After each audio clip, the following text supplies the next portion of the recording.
Excellencies, friends and colleagues, those of you joining us in person and across the world via Zoom, welcome to the Atlantic Council.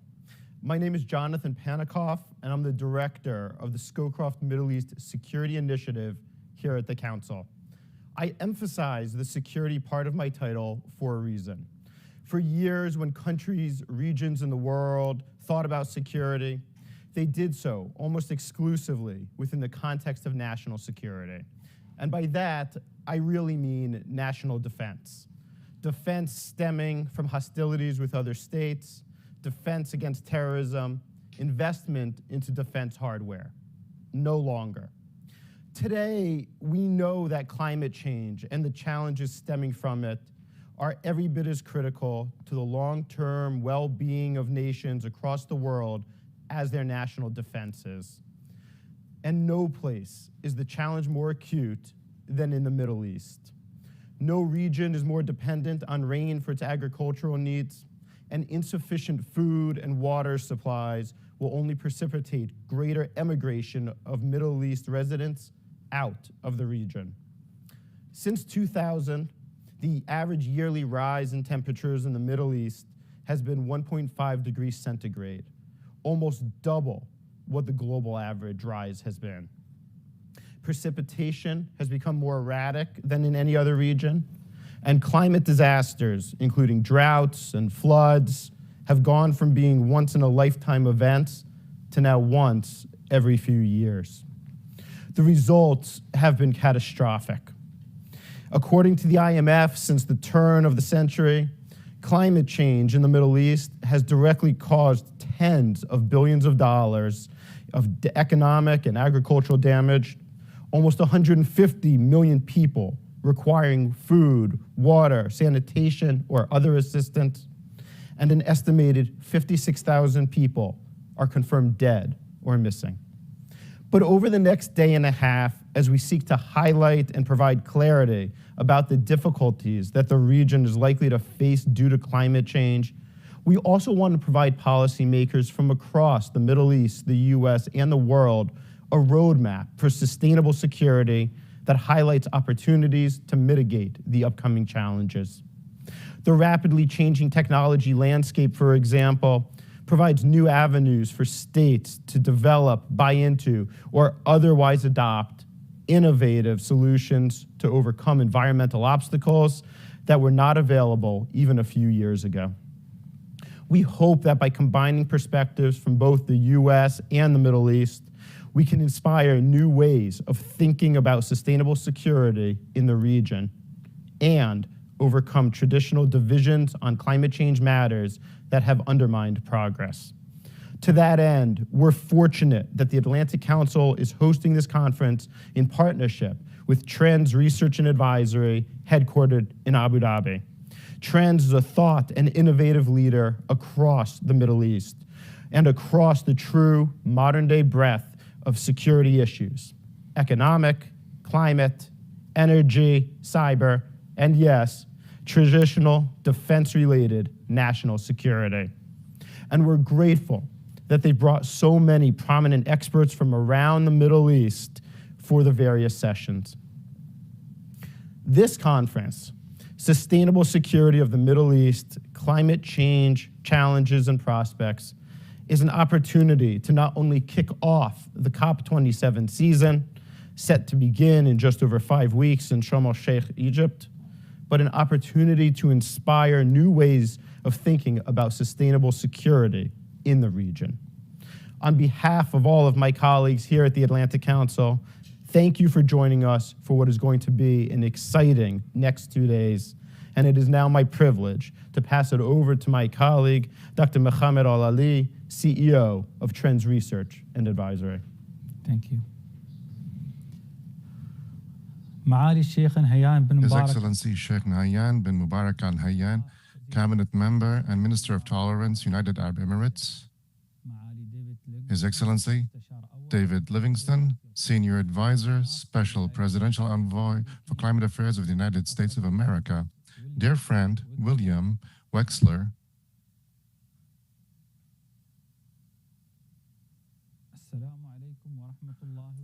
Greetings to everyone. Ladies and gentlemen, honorable attendees, I am pleased to welcome you all at the beginning of the activities for our second annual conference on sustainable security in the Middle East, which we are holding in partnership and cooperation with our partners in the Atlantic Council, and which we have devoted this year to discussing a phenomenon that we consider one of the most dangerous phenomena. A quick look at the crisis and disasters that the world has witnessed in recent years, that the phenomenon of global warming has been a primary cause behind the waves of hurricanes and a serious threat that needs. And it's become an immediate danger, which has to be, we have to intensify and how to treat with its dimensions. Also, the recent developments from pandemics and wars and crisis, intense lights on the new developments with the environmental situation, and to re-emphasize the partnership to fight against these issues. In COVID-19 demonstrated the need to reshape international and regional cooperation in the field of combating major epidemics, while the Russian-Ukraine war highlighted the importance of achieving regional and water and food security, while the interactive Taiwan crisis cast a shadow over the chances of continuing Chinese-US cooperation. Excellencies and ladies and gentlemen, despite the important efforts made by the international community to confront global warming in 2015, this was not enough to prevent the rapid deterioration that occurred during the 2 decades. The international experts actually gave the red warning about what's happening, an alert to humanity. At the regional level, the Middle East is among the regions most affected by the repercussions of climate change.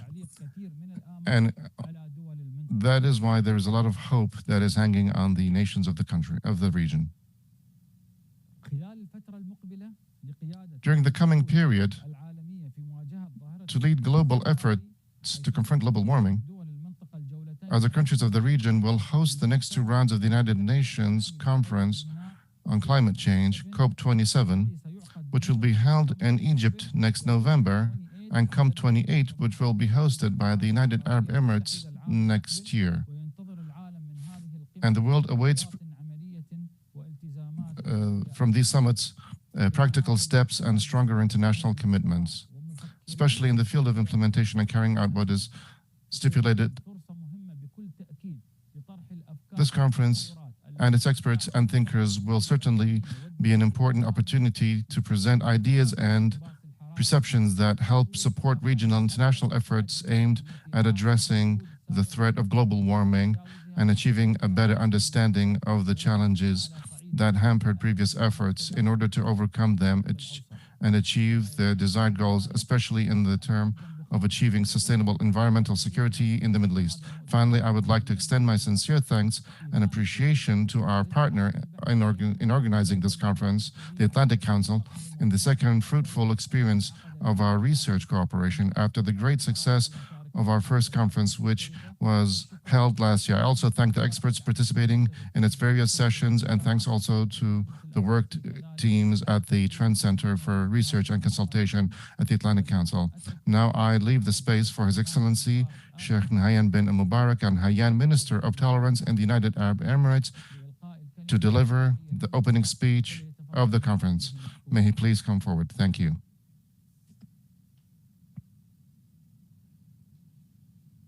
Good day.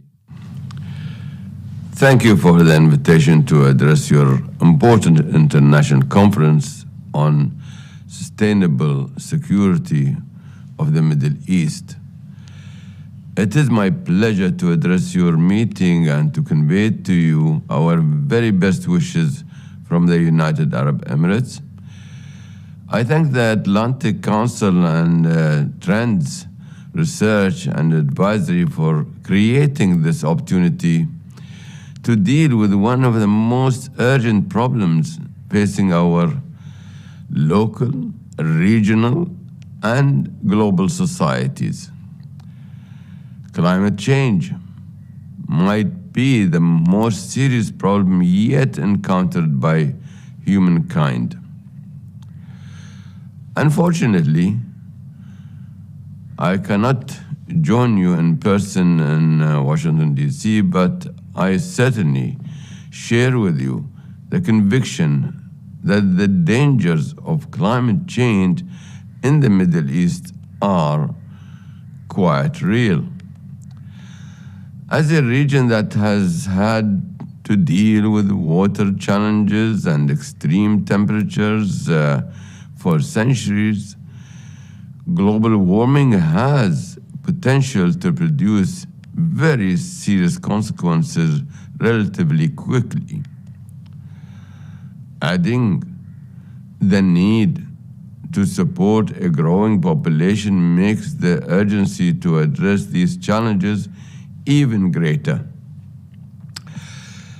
Increased global temperatures could cause severe weather patterns, droughts, fires, and heat waves, erosion of coastal areas, displacement of populations, poorer air and water quality, health issues, changing production and consumption habits, and serious socioeconomic problems such as widespread unemployment and negative economic development. These problems are exacerbated in the Middle East by the lack of awareness among the public about the magnitude of the problem, as well as the absence of original scientific research relevant to our region.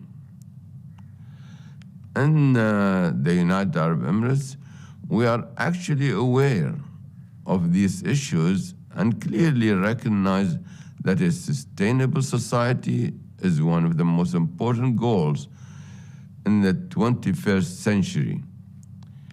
We intend to demonstrate to the rest of the world a dynamic leadership and wise vision in energy, resource efficiency, and dealing with the environment. Issues of population growth, climate change, waste management, recycling, potable water, and renewable energy sources are increasingly important to sustaining the quality of our natural world. We have sound policies in all these areas and value innovation and the development and use of new technologies. Our country has a cabinet minister of climate change and environment. Abu Dhabi is the headquarters for the International Renewable Energy Agency, ARENA. The United Arab Emirates will host the United Nations COP28 next year. And we increased cooperation with other nations to ensure the sustainability of our efforts. The construction of the Master City in Abu Dhabi, the world's first community designed to have a net zero carbon environmental impact, is a prime example of our leadership in the application of sustainability principles to the design of an entire society. We share with the people in the Middle East and elsewhere the challenges of how to bring a sense of urgency to dealing with this threat that many people still see as far in the future. Incredibly, some are still waiting for proof of global warming. How can we quickly build societal consensus about the cases, degree, and pace of climate change and subsequent global warming? How can we maintain a creative balance between the need for economic growth and societal expectations on one hand, and the needs of the natural world on the other? Creating a sustainable balance between these factors will determine the quality of life for future generations in our region. Ladies and gentlemen, I wish to take this opportunity to make some general remarks as a resident of the Middle East with interest in the subject of your conference. First, when it comes to the natural environment, each one of us must individually act responsibly. Likewise, government must commit at every turn. Governments that do not meet the challenge will never persuade their citizens or their commercial communities to embrace sustainability. And we must remember that large elements of the private sector must also be persuaded to commit to sustainability. Second, a coordinated effort in all countries of the regions is required. One of our important goals must be to promote and coordinate regional planning and programs for protecting and restoring the Middle East ecosystem. Government agencies, local municipalities, industries, civil society organizations, and universities in the region must work together to share information and to help develop solutions to local and regional aspects of climate change. Third, it is time to think of the environment in the same way we think of other important societal issues like education, health, and other services. Resources must be made available. Innovation and the new ideas must be valued. Public policies, economic activities, and law and regulations must be aligned with environmental concerns. And successful initiatives must be recognized and rewarded. Fourth, an education system that supports the environment must exist. We must also use research, scientific data, sharing of knowledge, and transfer of technology to promote and monitor progress and to measure success. An orientation program for the public is also essential. Media companies, public lectures and presentations, as well as initiatives such as declaring a whole year as a year of the environment, or having 1 week of each year designated as Environment Week, could be very useful in increasing awareness and emphasizing the threats facing our ecosystems. Fifth and finally, dealing with climate change reminds us of the importance of developing international partners.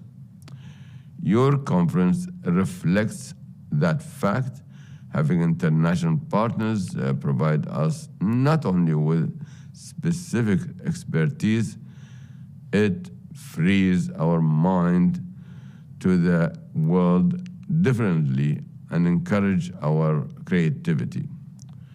Both COP27 in Egypt this year and COP28 in the UAE next year are important steps in that direction. And of course, peace and stability must prevail in the region.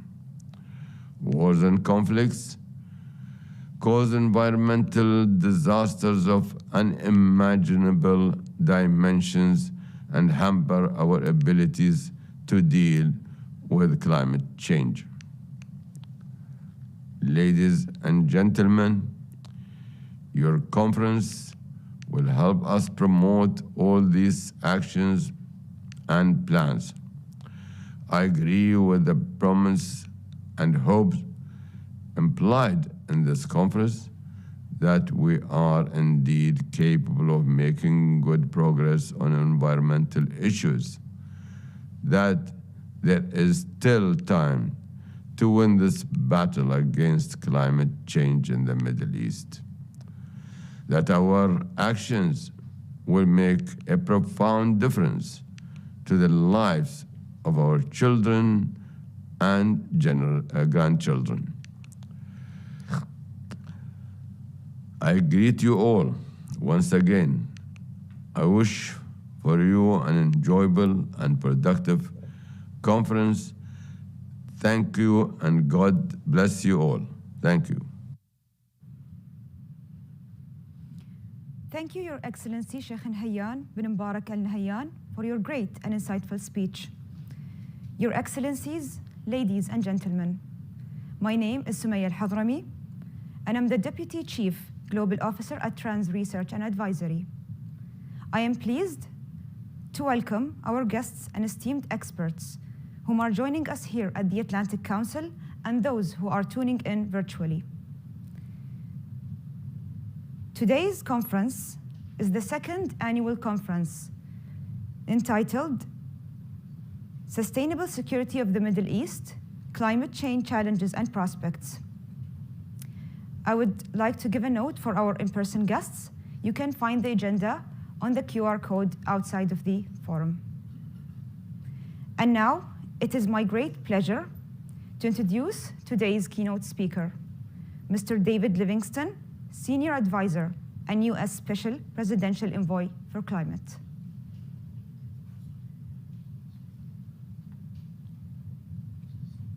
Assalamu alaikum, shalom. Greetings, my friends. My name is David Livingston, and I serve as Senior Advisor to U.S. Special Presidential Envoy for Climate, John Kerry. I'm sorry I cannot be with you today in person for today's second annual conference on the sustainable security of the Middle East. This is a promising gathering, and one which I hope will continue to grow into an indispensable convening to discuss the impacts, challenges, and opportunities of climate change as they manifest themselves in the diverse societies and economies of the Middle East. I wish to thank the Atlantic Council and Trends Research and Advisory for hosting this conference, and for the thought leadership and policy counsel that you're providing every day to policymakers and civil society alike. The work that you are doing is more important than ever. It is a pleasure to share some thoughts and reflections on this administration's dedication to addressing climate change and nurturing climate leadership in the Middle East. This is a region that is the cradle of civilization. It enjoys a rich and diverse history of societies, impactful empires and historic homelands, self-made states, and startup nations. While there has been, and may continue to be from time to time, disagreements, tension, and conflict, this is also a region with a common destiny. A destiny that is both a challenge, but also an opportunity. I need not remind this audience that warming of the Earth's surface is happening more than twice as rapidly in parts of the Middle East than it is in the rest of the world.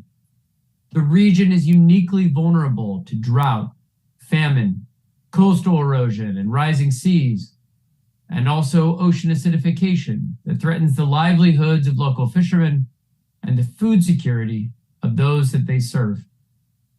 The Middle East is truly the tip of the thermometer in our Anthropocene age, reminding us of the great tragedy and suffering that awaits if we turn a blind eye to the climate crisis.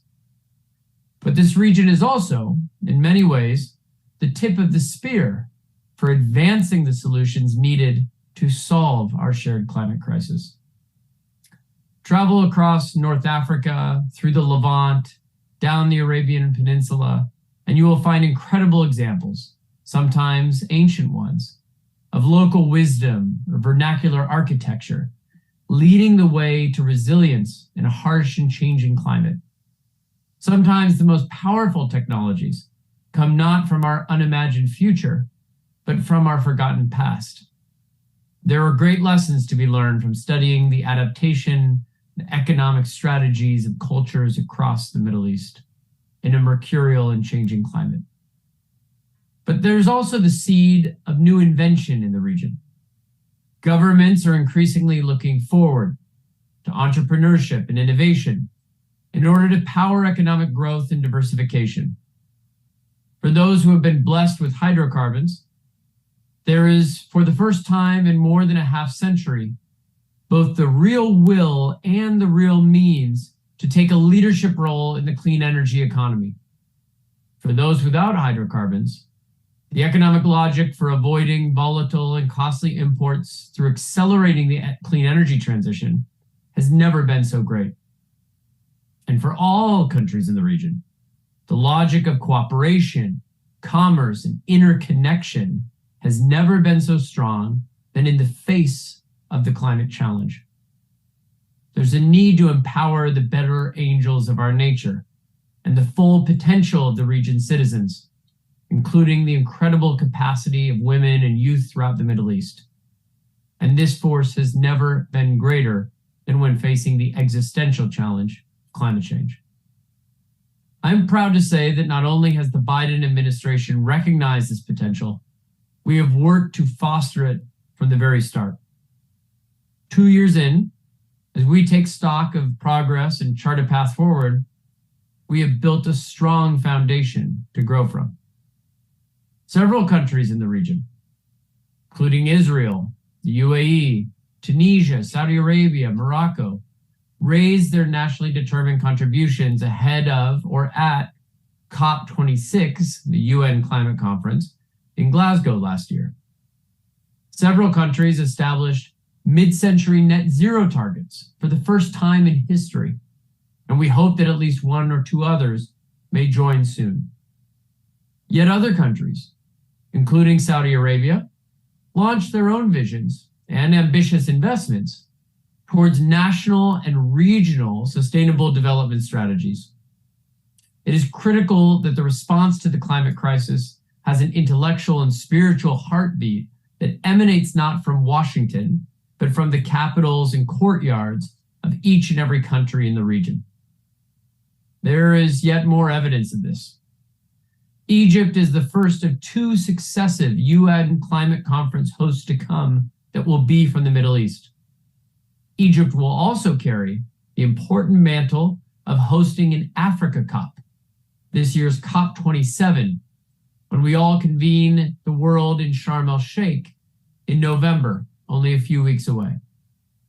The UAE, for its part, has not only set a leadership example with its own net zero 2050 goal, but has also successfully bid to host the COP28 conference next year in Dubai to build upon Egypt's leadership this November.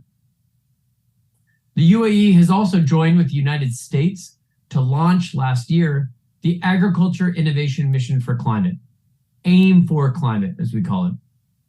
It's now the world's foremost international effort for mobilizing and coordinating investment in climate-smart agriculture.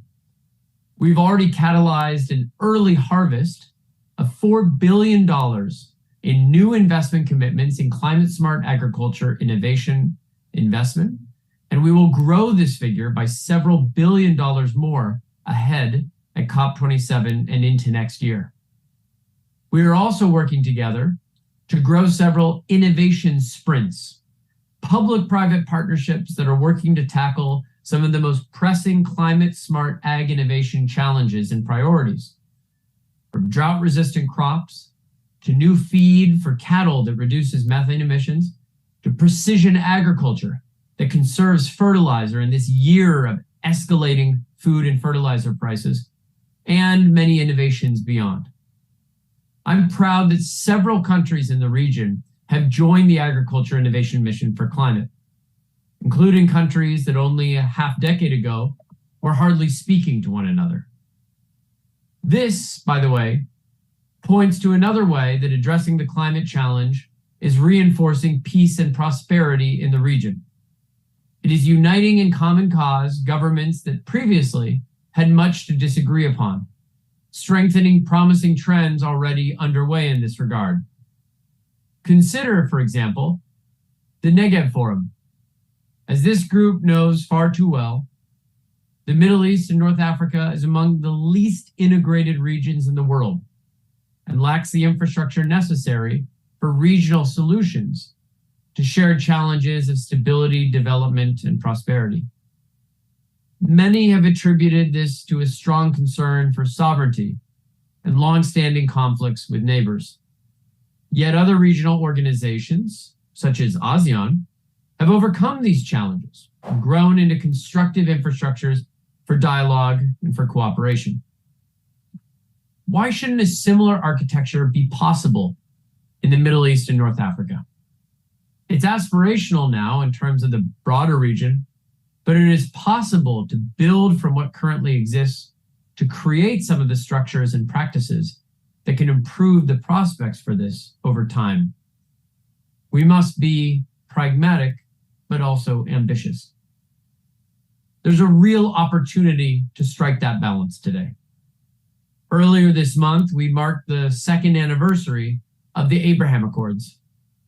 The Accords, by expanding regional partnerships, have offered the chance to forge a new venue for regional integration. We see the Negev Forum as the natural next step in the process launched by the Abraham Accords, building on bilateral agreements to forge a multilateral regional network. The Negev Forum got its start at the Negev Summit this past March. Secretary Blinken traveled to Israel for a meeting with Foreign Minister Lapid. The Israelis invited others, gathering not just its new Abraham Accord partners, but indeed all Arab states with which it has relations. In the end, 4 Arab foreign ministers joined Secretary Blinken in Israel: the UAE, Bahrain, Morocco, and Egypt. It was an unprecedented gathering of Israel's oldest and newest Arab partners. For some ministers, it was their very first visit to Israel. The ministers had a constructive discussion, anchored in a positive vision of our shared future. They agreed that the gathering was productive enough to turn it into something more. And at the end of the meeting, they established 6 topical working groups that will undertake concrete actions and work towards a more prosperous shared future. These 6 working groups were selected to address the most pressing shared challenges that the region faces, areas where dialogue, integration, and ultimately cooperation can bring the region security, stability, and prosperity. In all 6 of the working groups, one can see a direct link to climate change, exacerbated by it or intertwined with the solutions to it. Consider the 6 working groups: regional security, clean energy, food and water security, health, tourism, education, and coexistence. We will use the Negev Forum not only as a launch pad for further work in these important areas, but also as a venue to take stock of what is working on the ground, what can be further scaled, a way to pick up positive trends and see if we can bring those and nurture those seeds to grow yet further. We're heartened, for example, by the nascent cooperation between the UAE, Jordan, and Israel on a clean water for clean energy agreement, termed Project Prosperity, that has the potential to bring real, tangible benefits this decade to Israelis and Jordanians in the face of accelerating climate change and water security challenges. We are also heartened by the many countries in the region that have signaled support for the global methane pledge, including Qatar, for many years the world's largest LNG exporter, who joined the global methane pledge earlier this year during the Doha Forum in order to help share best practices and lessons from its own past successes in abating methane that can help the world reduce methane emissions by the 30% over this decade that the global methane pledge targets. This is an important shared mission not only for the planet, but also for global energy markets and global energy security. The amount of methane wasted today, for example, through flaring, venting, or leakage from pipelines and other infrastructure, is equal to the EU's entire imports of Russian gas at the start of this year. There's an enormous opportunity to bring supply and stability to this year's raucous energy markets, as we also address one of the world's most powerful superpollutants in methane. Now, with almost every country in the world, we have achieved in only 2 years a historic cadence of strategic dialogues, visits by Special Presidential Envoy Kerry, new and meaningful initiatives, and exciting deliverables. In this region in particular, Special Presidential Envoy for Climate Kerry has been a frequent visitor, has spent much time trying to help, coach, counsel countries in the region towards more ambitious climate goals and more meaningful action on the ground to implement those goals. This represents critical progress and a belief that the Middle East will increasingly be an oasis of climate solutions in a warming world. It certainly has the potential to be.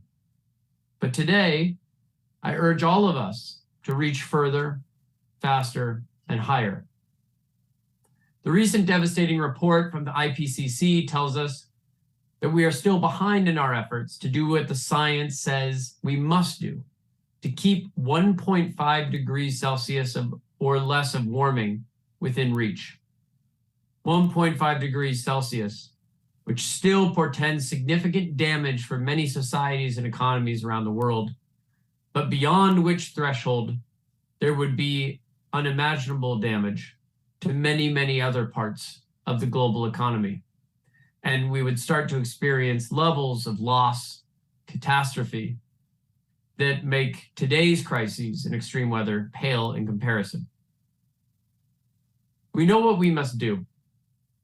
We must work together to retire outdated coal, identify methane leaks, adapt to a warmer world, and accelerate progress across the board. But too many are still not making the hard choices that this requires. In 2021, last year, the world used 9% more coal than in 2020, with nearly 300 gigawatts of new coal power in the construction pipeline. Far from building new plants, we need to be shutting down existing plants. The IEA estimates we must shut down 870 gigawatts of coal by 2030, the end of this decade. Of course, this doesn't mean using less energy or constraining ourselves. Instead, we must embrace a philosophy and real strategies towards clean energy abundance. We must also move faster to adapt to the impacts of climate change. As has been noted, people are already suffering and dying because of stronger storms and more frequent droughts, including in the Middle East.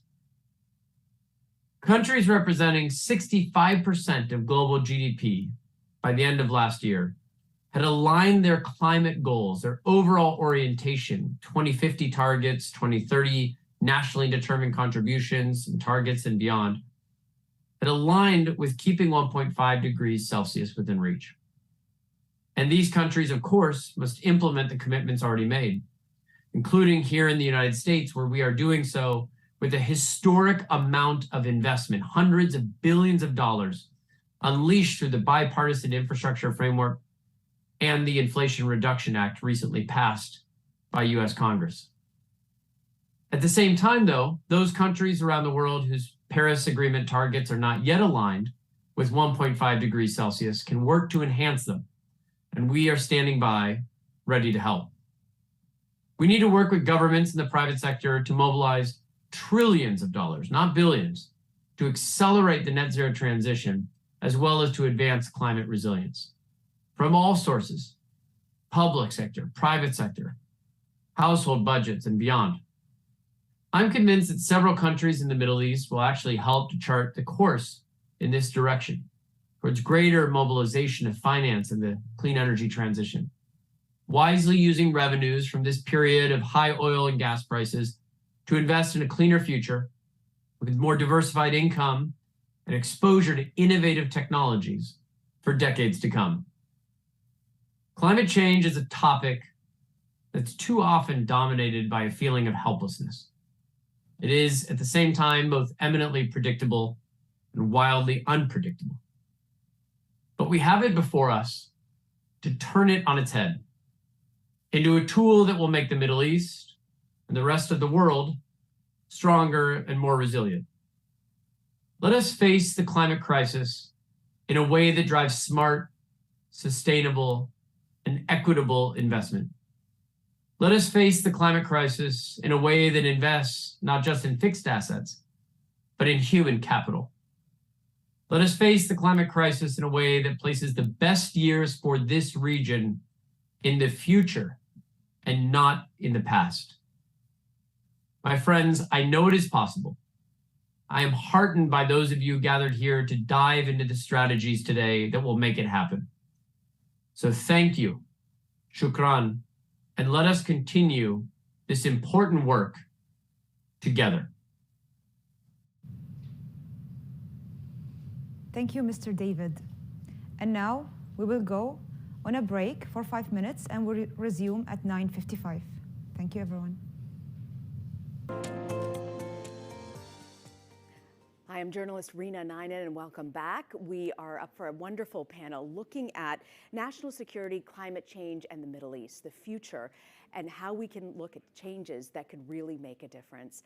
We're going to have an exciting panel of 4 experts to break all of this down. And for the first one, we'd absolutely love to start with Dr. Aisha Al-Sarihi, who's the research fellow for the Middle East Institute, National University of Singapore, Republic of Singapore. Doctor, thank you so much for joining us. Thank you very much for having me. Well, we'd love to kick it off with you and to give us a sense of what you're looking at and examining right now. Well, for me, I'm looking at the impact of the climate change in shaping the security in the Middle East over the next few decades. So if we look at the scientific evidence, there is enough scientific evidence that shows that the Middle East is one of the most vulnerable regions to the climate change. And this has been already mentioned by the previous speakers in today's conference. And that manifests through, the rise in the temperature. The Middle East is warming twice as faster than any other parts in the world. And the climate change also is presenting a challenge to a region where it is classified as one of the most water-stressed region in the world.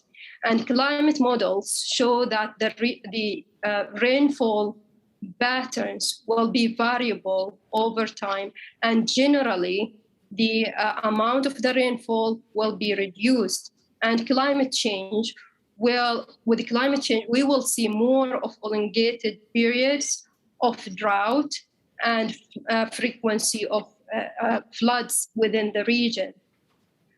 Also, the region is exposed to extreme weather events. And if we look at the past few years, there has been an increase in the frequency and the intensity of extreme weather events, including the cyclones, including the frequency and the intensity of the sandstorms. And for the Middle East region, those impacts of the climate change are not presenting a challenge to scarce natural resources like the water and the food, but also, and this is the message that I want to highlight here, and it has been highlighted throughout this conference, climate change also has the potential role to challenge the Middle East and challenge the human security in the Middle East. And that could happen through, the competition over resources. It could, and that could create tension between communities, or it could exacerbate existing tensions between community, and this poses a threat to the lives and the livelihood of human security. And unfortunately, the security challenges that are brought by the climate change are not going to be felt within the country border, but they will be felt also at transboundary level in between countries. I can give you a few examples or a few signs that shows that climate change has the potential implications to the human security in the Middle East.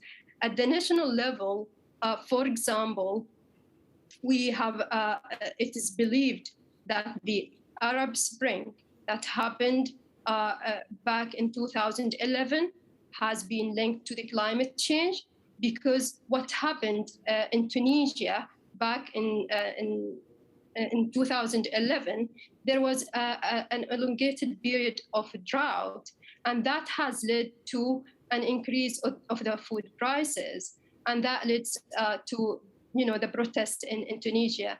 Similar case have happened in Syria also in 2010, where the protests in Syria and at the time were proceeded also with elongated period of drought.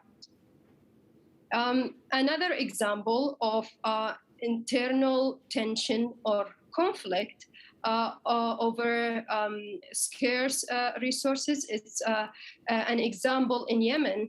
Back in 2013, there has been a tension between neighboring villages in the city of Taz, where there were competition of the over water resources. A similar example also have been witnessed in southern Morocco back in 2017, and that have resulted in the killing of two people, unfortunately. And I also want to bring to your attention that also the climate, the implications of the climate change on this, the human security could be also felt between countries. And for the Middle East, if we look at the water resources, over 66% of fresh water resources in the Arab countries originate from the outside the national borders. And that, unfortunately, there are some signs of transboundary conflicts. I can give you the example, or a prominent example of that is the tension between Egyptian, Sudanese, and Ethiopians. And that tension is coming out of the fear of the negative effects of the building of a grand Ethiopian resonance dam, where there is a fear that the downstream, there will be downstream water shortages for the neighboring Sudan and Egypt. Also, you can think of the example of the Tigris and the Euphrates River, where the Turkey and Iran control much of the water that flows into Syria and Iraq. Mm-hmm. Another example also is the tension over the Jordan River Basin, which is of an importance to Jordan, Palestine, and Israel. With those examples, I want to emphasize that there is the potential that climate change poses a threat, a security threat to the Middle East. And with that, I would like to conclude with some policy recommendations on how we can tackle those issues. The first recommendation that I want to give is at the global level. So far, the global community have done a good progress in terms of negotiating the solutions to address the climate change, and that has resulted in the adoption of climate treaties, including the Kyoto Protocol and the Paris Climate Agreement. However, those climate treaties, as of today, they haven't integrated the climate security nexus within those negotiations. And this shouldn't be the case moving forward. The other recommendation that I would like to give is at the national level. It is very important for the countries in the Middle East to integrate climate resilience and adaptation within the development planning and the economic development strategies of the country. Another recommendation, or the third one, is to include climate security and make it an integral part of national and regional security planning and dialogue. The final recommendation is it's also to build on the existing. So there are some existing regional governance structures out there in the Middle East that help to address regional environmental issues. For example, there are ministerial committees in the Arab League and also at the level of the Gulf Cooperation Council that looks over the management of shared water resources. But what can be done in terms of the climate security nexus, this should be also integrated within those negotiations and meetings and the planning of the water management in the region. And finally, is to target efficient and the capacity building, and also to find the financial capacity to help addressing climate security at the regional level. And with that, I thank you very much. Dr. Aisha Al-Sarihi, thank you so much. You really laid out beautifully how climate change manifests itself in the Middle East, the points that you talk about, from rising temperature levels to the scarcity of water and food and other resources, really laid out what's at stake. We want to pivot now and talk to Mazen Malkawi, who is going to talk to us a little bit about the environmental changes and global warming effects on public health. Mazen, thank you for joining us. Thank you, and I hope you hear me loud and clear. Yes, we can. Thank you. Yeah, please just share the PowerPoint presentation from your side. Yeah, I'll be talking about the environment, the public health impacts of climate change in the region, and what we are planning in the coming years, to minimize the impacts. Next, please. This is the East, what we call it in WHO, the Eastern Mediterranean region, which is almost the Middle East. I'm putting the geography in front of you just because I'm using some figures about the impacts in the different parts of the region. Next, please. The region, as you see it, it's quite diverse in socio-economic indicators. I usually say it this way: we have the richest country of the world and the poorest country of the world sitting in the region. But at the same time, we have some common issues. First is we have a huge burden of environmental risks on health. It's already a difficult environment. That is already the previous speakers mentioned some of those, but I'll try to put some values of how much this is affecting the health. And unfortunately, climate change is aggravating the impacts of those different environmental risk factors. Also, unfortunately, whether we want to declare it or not, we are the land of the emergencies. And out of the 22 countries of the region, 12 or 13 are living elongated emergencies. Dr. Aisha mentioned that some of those emergencies might be raised by climate change. But we know that climate change is contributing to those emergencies, but countries in emergencies might not be able, to respond to some of the climate change impact. The other thing is, recently the EU issued a map of risks of the world, and we have a high index, of risk in the world, which is if you put climate change on top of that, then we'll be in a very bad position. Next, please. This is the burden of environmental and climatic risks on health in the 22 countries of the region. If you see the left part, unfortunately, the poor and least developed countries of the world are receiving the highest impact, we try to measure it in terms of chronic and non-chronic diseases, but unfortunately, most of the NDCs are coming now from environmental risks, which is different from the classical way we are looking at environmental risks, that they are causing only communicable disease. Next, please. Yeah, this is the environmental risks that are causing this amount of disease. We are losing 1 million people annually, and if you put that in under the microscope, it's larger than what we lost in COVID. It's larger than what we are losing from different big diseases. Air pollution alone is killing 50% of that. About 500,000 people are dying because of exposure to high levels of air pollution. But also the classical wash, water and sanitation, hygiene problems are there. Exposure to chemicals is another risk factor. I'm putting this because all those environmental risk factors has a link with climate change. They are increasing because of climate change. Next, please. This is the Informed Risk Index, which is a mixture of exposure, vulnerability, and lack of coping capacity at the country's level. If you see, unfortunately, the poor countries and the countries that are facing emergencies have a very high index, which if you put climate change on top of that, then disasters and emergencies are coming whether we like it or not. Next, please.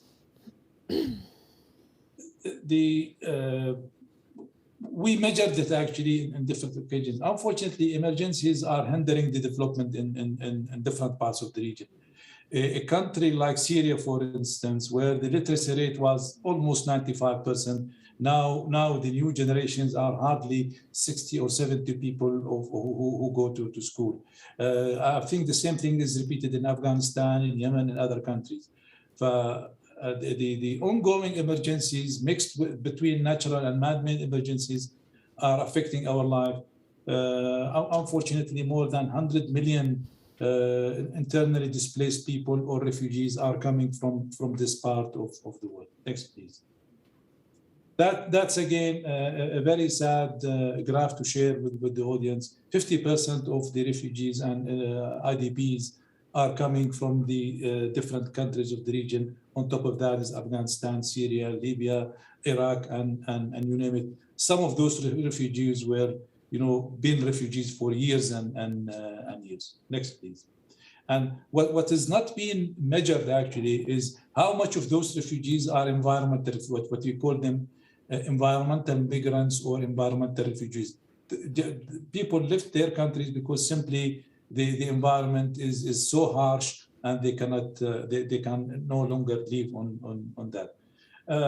This is a couple of examples about some of the climate-related disasters that we started seeing in the past 2 years. One of them is still living, where about 30 million people were affected in Pakistan because of the floods. Floods is not new in Pakistan. It happens every 2-3 years. But to this extent, to this size is really new, and the frequency of those disasters are increasing.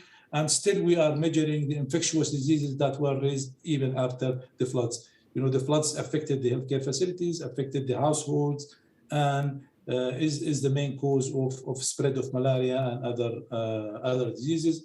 The same thing happening in the greater Horn of Africa, where we are seeing the cholera outbreaks. We are seeing famine in different parts of the region. Dr. Aisha mentioned already the water scarcity problem that's being faced in Iraq and Syria, because the very famous rivers of Tigris and Euphrates, the runoff is only 20% of what used to run. And imagine a country living for the past 15,000 years on those rivers now have to live on 10% or 20% of the water going there. Next, please. Yeah, these are the expected changes or the forecast of the climate models that we are expecting. I think I'm not going to repeat what was shared, but different models are saying that some parts of the region, some cities and countries will no longer be livable in the coming years. That's by 2030. Some of the cities, people will die because in some of those countries, there are resources for air conditioning and trying to be resilient to that. But in some other cities, it's hardly you can live there. And just to bring an example, last year, 14 cities in Iraq, the temperature was more than 50 degrees Celsius for 3 consecutive days. We don't know what was the impact on the people, whether people decided to leave their cities or not. The sea level rise will affect several cities of the region. Just to name one city, Alexandria might be under the risk of vanishing. If we, luckily the Egyptian government is taking some measures, in order to be resilient to this, but we might see this in other cities. We have water security problem, we have food security problem, and those based on the available scenarios. Of course, all of this will have direct and indirect impact on health. Next, please. Yeah, I don't want to go into this, but this is the impacts of the different weather conditions, the heat stress, the cardiovascular diseases, the respiratory infections. And one thing that we usually underestimate is the increase in the dust storms in the region. We've seen dust. We used to see dust in some parts of usually spring, but now we see dust all over the time. It's coming more frequent, more severe. And the current studies say that 50% of the levels of particulate matter in the air is coming from those dust. And as I said, 500,000 people are dying because of exposure to those pollutants. But the link is very clear. Climate change is increasing air pollution and is affecting the health of the public. Next, please. Coming to the Climate Change and Health Program of WHO, which was started in collaboration with the UK government last year in Glasgow, where we announced the Climate Change and Health Program, calling on countries of the world in order to upgrade their systems into climate resilient and low carbon footprint systems. 60 countries of the world already declared their willingness to upgrade their systems. Luckily, 11 of those countries are from the region. Next, please. In the coming COP, in a couple of weeks in Sharm el-Sheikh, we will build up on that initiative. We already launched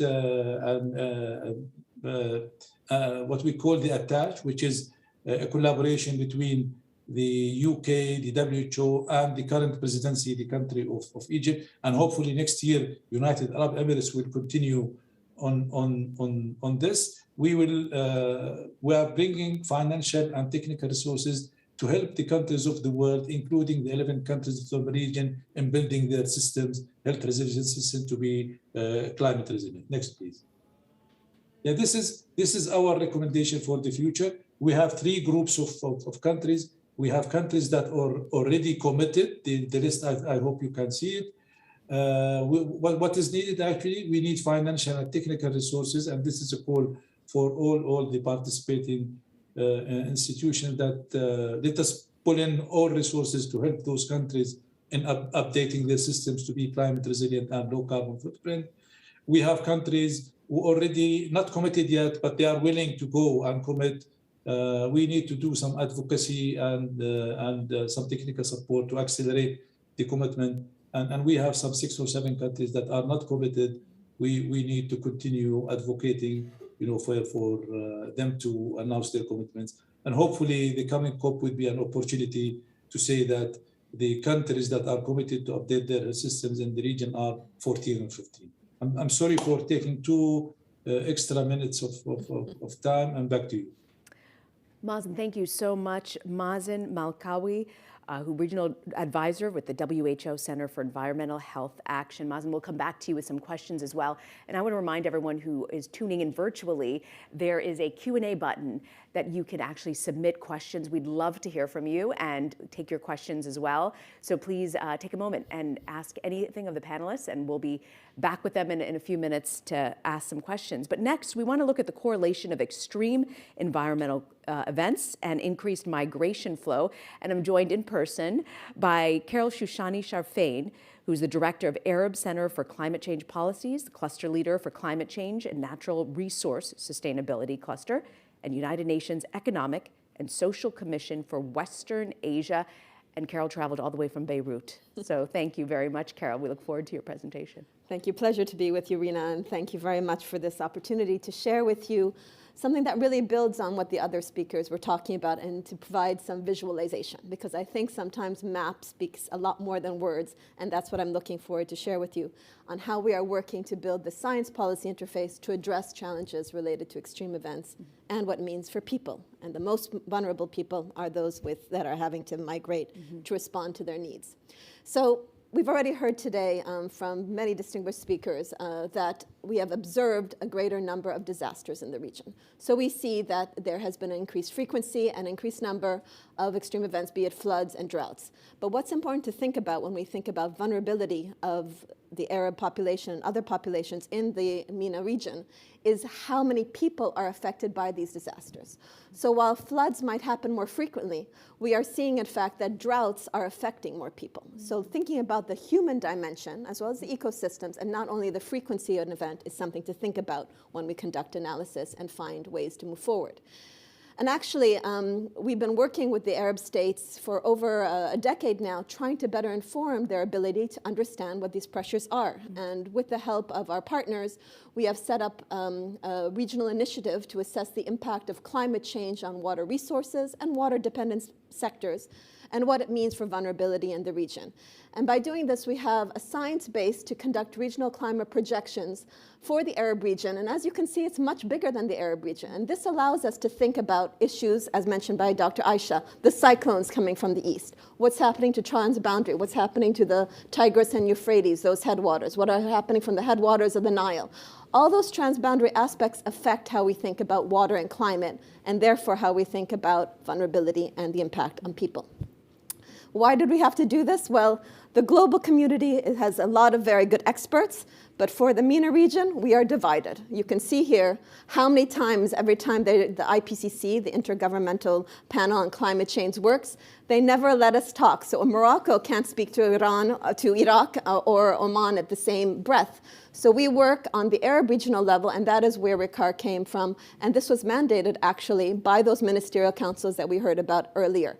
The Council of Arab Ministers responsible for the environment, and the Arab Ministerial Council, who mandated ESCWA and our partners through the Arab Center for Climate Change Policies to work and better understand what these pressures are. Just again, not to discount the IPCC, they do good work, just to highlight that there's an interactive atlas where people can also find information. But as you can see, it's all divided up, and there's no way that we can see what's going on Arab-wise, MENA-wise, to be able to address these challenges.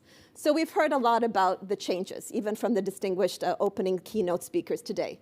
Well, let's put some pictures onto words. We can see here the changes when there's a low emission scenario or a high business as usual scenario, what is happening to the Arab region from this in the Arab domain in terms of increasing in temperatures. So we had heard earlier 1.5 degrees have already happened. By mid-century, we're talking about 2.5 degrees, so just another 20. And by the end of the century, 5 degrees, it might go up to 4.8 degrees higher, not compared to the 1850s that we hear sometimes about when the emissions started, but actually just from the beginning of this century. So that is dramatic in terms of what the temperature means and the ripple effects. One of the ripple effects, it's water. So what is it doing for precipitation? And we see here very clearly the projections. So we know about observes and trends, but what does this mean in the future is important so we can plan forward. And what we are seeing, again, is the warming on the northern rim of the continent and in the Mediterranean. And we're seeing how much drier, less rainfall is going to happen in some of those strategic areas, such as the Tigris and Euphrates basin. And the mixed messages that are also happening in parts of the region. But we are talking about extremes. You've asked me to speak about the extreme climate events. And there are many indicators and science-based approaches, so we better understand this, to also then link into floods and droughts. And one of the things I'm proudest about when we set up our car was that please understand what's happening in the region. Dr. Mazen was just mentioning about temperature peaks going up to 50 degrees. Well, globally, they are thinking a hot day is when it's over 25 Celsius. And I know we're in the States, but 25 Celsius is winter in Lebanon. We're not worried about over 25. We're worried about the over 35 days, the over 40 degrees Celsius days, and the frequency and the consecutiveness of that. So we are creating indicators that are appropriate for the region under a change in climate and what that means for people. And the heat stress has already been mentioned, but to see visually what that means, again, if there is positive reductions in emissions, this is what happens on the top. If there are business as usual and the global community cannot meet the commitments that they are seeking, we can get up to 80 more days over 40 degrees Celsius by the end of the century. 80, I mean, already it's high. And we're talking doubling, increasing that by 80. If changes are not made. Now that is not only health, that doesn't only contribute to dryness, but think of all those workers that are outside, be it agriculture, construction, safety, all that is going to be affected by vulnerability, and of course, the informal settlements and migrants who have to then also adapt. I just want to close by wrapping up. Let's not also think only about annual changes and what happens over decades, but what it means for seasons. Because you might not, some of your listeners might not know, but we actually have snow in the Middle East. There's snow in the mountains of Lebanon. There's snow in Morocco, and in the mountains of Turkey. And if we don't think about seasonality on where the snowpack and how that affects our runoff, we also won't be able to plan forward when we think about agricultural productivity and what it means for recharge of groundwater sources and the health. So we do other work also at the Mashriq level, looking at seasonality. And this is very interesting because it shows very explicitly just by the middle of the century. Again, the first map is what the reference period is, and by mid-century, we're seeing it having much less runoff when we think about Tigris and Euphrates, but we're going to have a lot more flash floods and effects that are happening Yemen, which is already so vulnerable, already suffering landslides, and seeing then also what that could happen to the effect of the headwaters of the Nile. Also the cyclones affecting that. So looking at different scales, looking at different temporal, look at different regions, help us better understand how we move forward. Now that's just impacts. The big story here for migration is vulnerability. And vulnerability is much bigger than just looking at impacts. What we really have to think is the socioeconomic dimension. And that's why, with our RICAR initiative, we build in adaptive capacity. Because let's say the UAE, and the distinguished colleagues here who are supporting, they had flash floods in the UAE just a couple weeks ago, in the northern part of UAE. They can handle it. But when you go to the Gaza Strip, and they don't have any infrastructure to handle it, the same rain, even if anything, a wetter climate that is used to in Gaza, they cannot handle the stresses that a UAE with their adaptive capacity can handle. So thinking about those dimensions is just as important as thinking about the biophysical changes that are happening. And that's why I'd like to emphasize the importance of adaptation and adaptive capacity, which goes beyond just the changes in temperature and P, but what it means actually for people, the ability, the institutions, the actions, and of course the equity, be it gender, be it age, and of course informal and formal settlements and migrant workers. How do we incorporate this in our analysis is very important. So how do we do this? Visually, we were talking now, again, changes in temperature, changes in rainfall, all that follows under exposure. And you see a lot of red in the map there, where you can see exposure is significant in parts. But look at the adaptive capacity maps on the bottom. Wow. What you can see at the bottom left is Somalia in black, no adaptive capacity. So Somalia is actually going to get a little bit more rainfall. But that's irrelevant if they don't have the capacity to deal with it. That's why they had such an extreme problem with the floods this year. They do not have the governance structure or the institutional capacity, much less the physical capacity to be able to handle these pressures, even with more rainfall. So it's not enough to think about climate change, the ecosystem is necessary. And that's why we link adaptive capacity and exposure when we think about the impacts on vulnerability, present and future. Now, this is our methodology. We've been doing this with Swedish and the German governments and many partners for a while. There's other methodologies out there I just highlight, but in any case, what is vulnerability? It's the propensity of people to be adversely affected by the climate phenomenon. And that's, in the end, what we're thinking about. And where is it most seen? Somalia this year, but Sudan has been suffering incessantly for years with flash floods that are happening at the southern part of the country. Now, before they would talk about the worst floods in 25 years. Then it was the worst floods in 100 years. Okay, you can think about that if these floods happen every 10 years or so and they're getting more intense. But what's happening in Somalia and all the refugees, every year there's a phenomenon. So you don't think also in terms of resilience and vulnerability in terms of a one-off event. It's the ebb and the tide and the communities who are no longer able to look at these stresses year after year. So you can build once. You can rebuild twice, but if your livestock is decimated, that's it. I mean, that is where the desperation comes in and internal displacement is caused because of the duration and the iterative nature of extreme events like that. So we don't think about it as one-off events. We should really think it over in a time. And then a whole of society is needed, a whole of economy is needed to go into that adaptive capacity, not just building a dam. Building a dam is not enough. You have to have a whole way for that community to be able to suffer because of all the stresses happening to those communities. However, we are at a security conference. I do want to highlight that while, of course, as someone very active in the climate sector, we need to consider the impact of climate change on displacement and refugee communities, we cannot say that it is the only cause, though. This is the Middle East. This is North Africa. This is a region which suffers much conflict. And as you can see from this slide, the light blue is showing how much internally displaced population is caused by climate-related issues and how much is done by conflict. So we also have to put this in perspective. So what is the main driver? Is it a contributor or the cause? I have concern about having climate as a direct causality with migration, because then what happens to adaptive capacity? Is it all God that has caused the drought and the floods and then government has no responsibility to act and prepare? No, there has to be an institutional framework, an ability to adapt to these processes, especially when there are known situations that happen, because that is what causes conflicts, your inability to respond to the challenge, not just this challenge that happens once. So that whole ecosystem needs to be considered.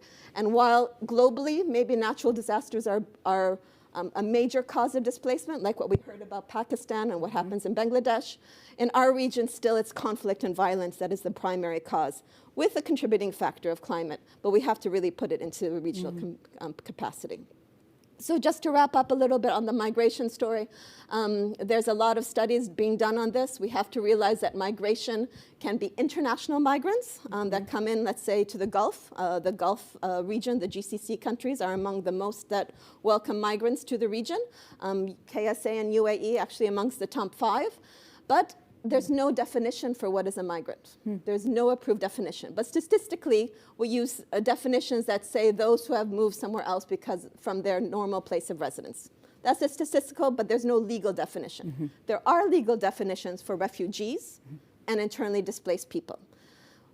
And so we use that to be able to contextualize what are the flows. And in the Arab region, actually, there's over 41 million as of 2020, 41 million international migrants and refugees in the region having to be supported under precarious and vulnerable conditions. Now, not all of these are climate. These are also related to conflict and uncertainty in their countries. I would like to highlight that there is no common definition also for climate refugees. That is a very politically charged term still.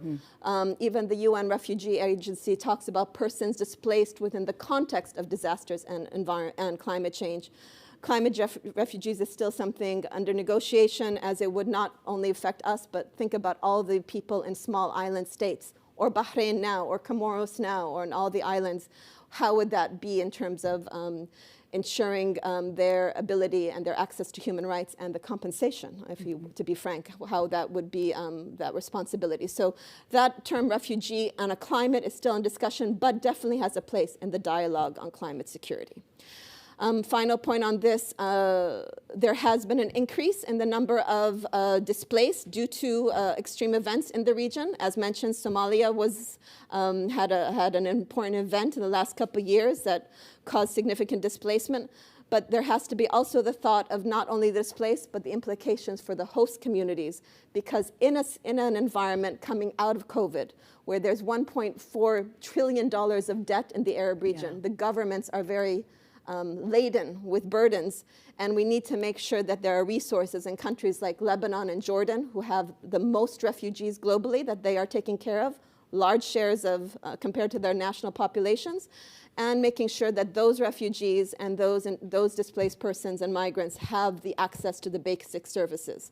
Unfortunately, the money is not always there to help them. We find that globally it costs about $400 a person to take care of the internally displaced persons, while in our region it's over $500 per person. So, the difficulty because of the conflict setting is something to consider, that we need special assistance to be able to reach their needs.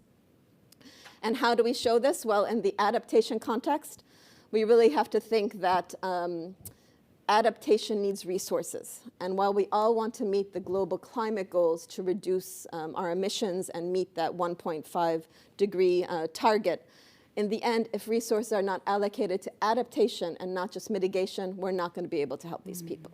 And in our region, we've asked, in the Arab states, just 11 states who have costed their needs, they're asking for about $570 billion over the coming 10 years.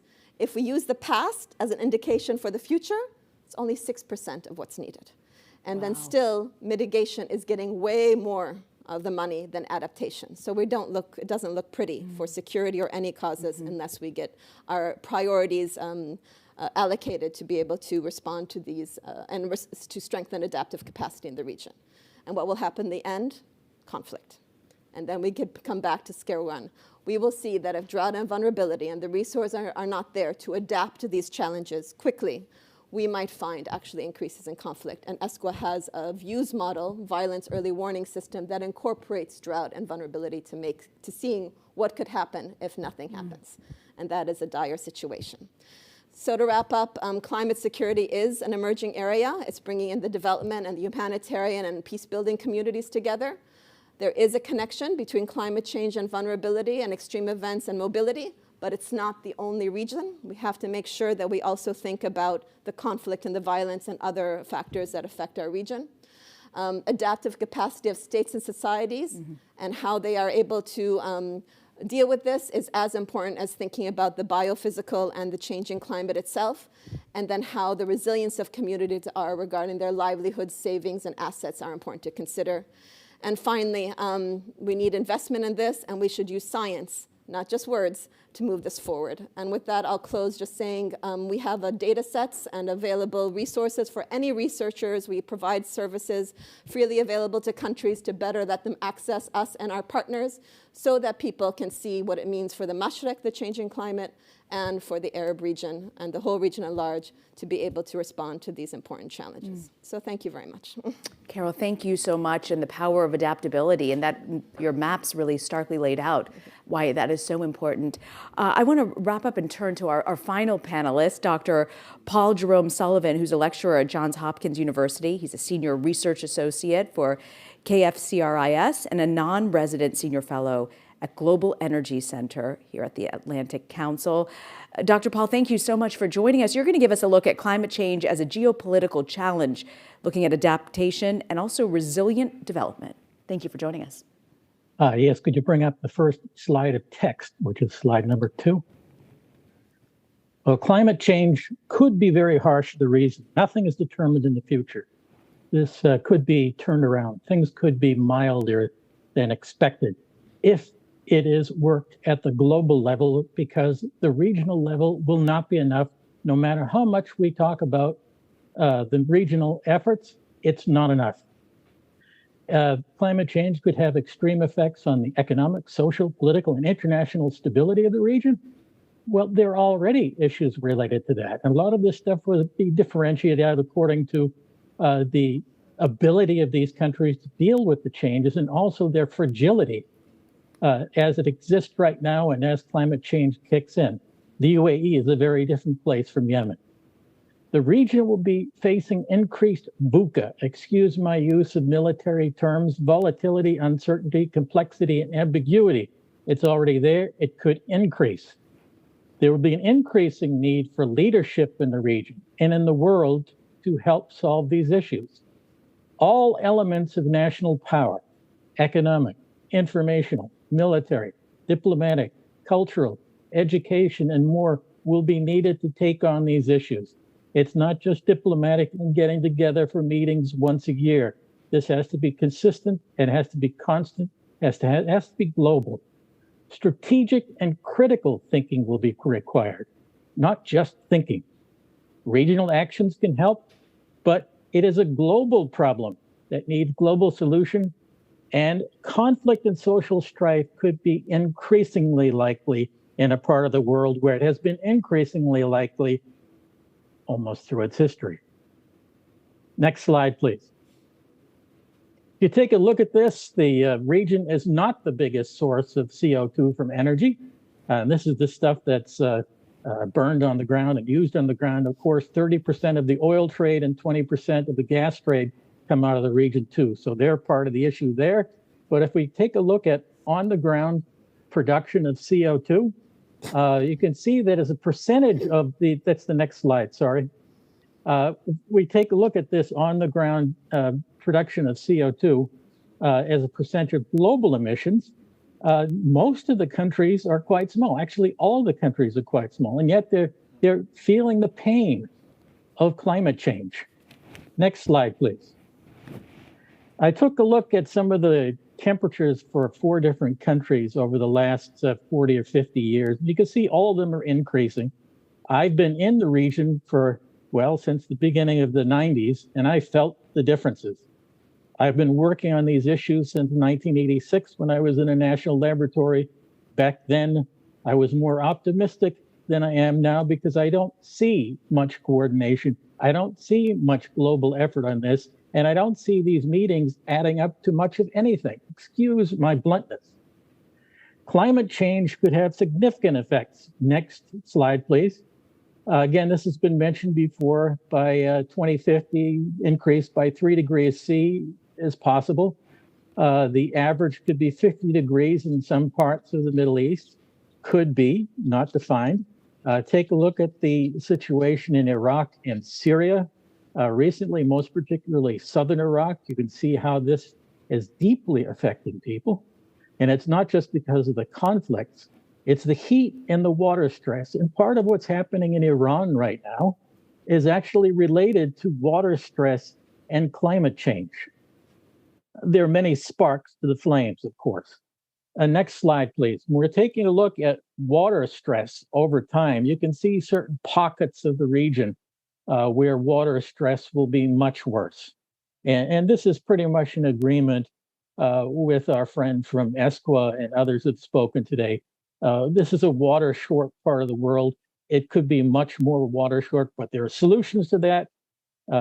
Nuclear desalination, being less wasteful. I'll get more to the wastefulness in a few more slides.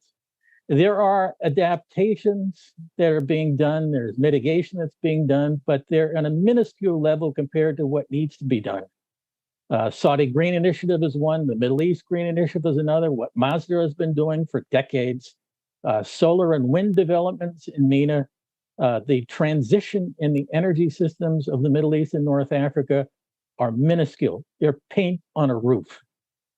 Clean shipping fuels, the Egyptians and others are working on this. Hydrogen, the development of a hydrogen market in the Gulf and elsewhere, and in Egypt, the Suez Canal. But this is not enough. It is not enough, people. Not enough at all. It's good talking points. And then we can say, yes, things are happening. We need to focus more on circular carbon economics and energy, water, food waste. I'll get to that. Next slide, please. The circular carbon economy, this has been developed by CAPSARC. And Aisha and the others are probably quite familiar with that. What you need to do is reduce your use, reuse what you're using, recycle what you're using, and removing some of the things, and actually repairing as another R to add in. You have to increase energy efficiency at all levels in agriculture, in transportation, manufacturing, utilities. Move to renewable energy, but not just renewable energy. Nuclear could be a solution. Small modular reactors could be part of the solution in the future too. And renewable energy is not clean energy. There is no such thing as clean energy. There's something called cleaner energy. And many renewables are cleaner than certainly coal. And then you have to use the low carbon fuels, nuclear, geothermal. You can use carbon for producing polymers, methanols, enhanced oil recovery. You can capture the carbon. You can remove it, much like what the Saudis and others are doing by planting a lot of trees, by planting mangroves and mineralizing it, turning carbon dioxide into road material and building material. Energy efficiency, next slide, please. A huge part of this. Developing carbon capture technology, another huge part of this, but it's not going to be enough. Increasing public transportation, the Gulf countries are doing that, others are as well. And growing renewable energy capacity is another thing that needs to be done. One of the main points here I'm going to be making in my talk is part of the solution, next slide, please, is in our wastefulness. We are amazingly wasteful as a world.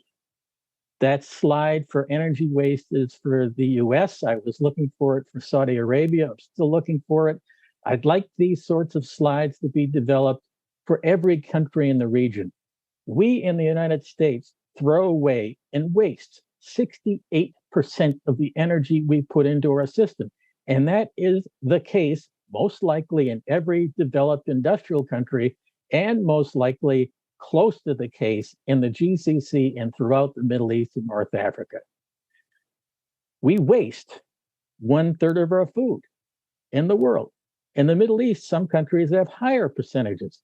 Now think of all the water and energy that are wasted in the crops that are thrown away, that are wasted, that are rejected. Think of the water and land and human effort that went into wasting all of that energy. That energy produced emissions. Those emissions went to no good use. We need to reduce our wastefulness and increase our efficiency, or we will get nothing done. Next slide, please. We also have to figure out what are the best, safest, and cleanest sources of energy. Nuclear is one of them, with solar and wind. Hydropower doesn't exactly work in a lot of countries in the Middle East and North Africa. Nuclear can be used through, let's say, using the heat from the nuclear energy to desalinate and to produce other energy. Coal, oil, the big baddies when it comes to the pollution that the fellow from the WHO mentioned. And this is something we're going to have to deal with. 1 out of every 5 people who died in the last few years died because of the particulates and pollution from hydrocarbons. Let's get realistic, folks. Next slide, please. What can MENA countries do? They can do a lot, but it won't be enough. It won't be enough. There has to be a global effort. That's where the COPs come in. And we have to really think of this as not just the COP as we think about it. There has to be COPs out there. There have to be monitoring. There has to be surveillance. There have to be penalties to continue what people are doing. What can the international community do? Amazing amount of stuff. It actually has leadership. If it does have leadership, it has strategic thinking and creative thinking. It can do a massive amount. The cost of inaction or inappropriate actions could be devastating for many people in the Middle East and North Africa. The cost of action could be much less than the cost of inaction, and the cost of denial could be worse than all of these. We need to think, strategize, invest, educate, train now. A lot of that's connected with these changes that are needed include justice and just energy transitions, and justice in economics, and equity. And we also have to calculate in the ethnicity issues and the sectarianism in the Middle East and North Africa when there are deep divides between people and historical grievances, climate change will magnify these things. We need to deal with these first. There isn't just the temperature and the water and the dryness and the humidity that's going to cause these conflicts. There are underlying things that have to be dealt with. There's a history of conflict, instability, and terrorism in the region. If we don't deal with the underlying reasons, and as well as the climate change reasons and everything associated with that, get used to more. Thank you very much. I wish I could be more positive. I've been studying the region, lived in the region, worked in the region for decades. And sometimes I have to remind myself of the beauty of the place, the coral reefs where I went diving this summer, the historical monuments, the beaches, the amazing sights, the amazing people. But we need to do something now. We had to do something decades ago. Leadership needed, folks. Thanks. Your point is noted, Dr. Paul Jerome Sullivan. We see the pessimism, but we understand your underlining message, which is there has to be international coordination. Nobody can do this alone. I want to turn now, we're requesting anyone to, in these final moments, if you have a question, to please submit them. We've got a couple here, but I want to turn to Dr. Aisha first. Dr. Aisha, something that you said, you were talking about how the Middle East is warming 2 times faster than the rest of the world. When you're looking at the security implications, how do you break that down for people who might not understand why this is a big security issue? Well, when we speak about the rise in the temperature, that translates, in, for example, bringing challenges to for example, the agriculture. Now, most of the food in the region is actually, although there is some agriculture activities in the region, and some of the countries depends on the agriculture, most of the food is imported from outside. So for the countries that depends on the agriculture for their economies is going to be affected, especially those that depends on the agriculture. And that could mean that the people who depend on the agriculture as a source of income, they could leave their places and then they could transition to live in the cities. And this is actually already has been happening in different places. And as I mentioned, the example of Syria and the example of Tunisia. And this actually, in a way, it puts a pressure over the resources that exist in the urban places like the cities. It puts pressure, on in the water resources there. It puts pressure also, something maybe we don't think about. It's air. It could cause the air pollution, and that also brings a challenge to the human health.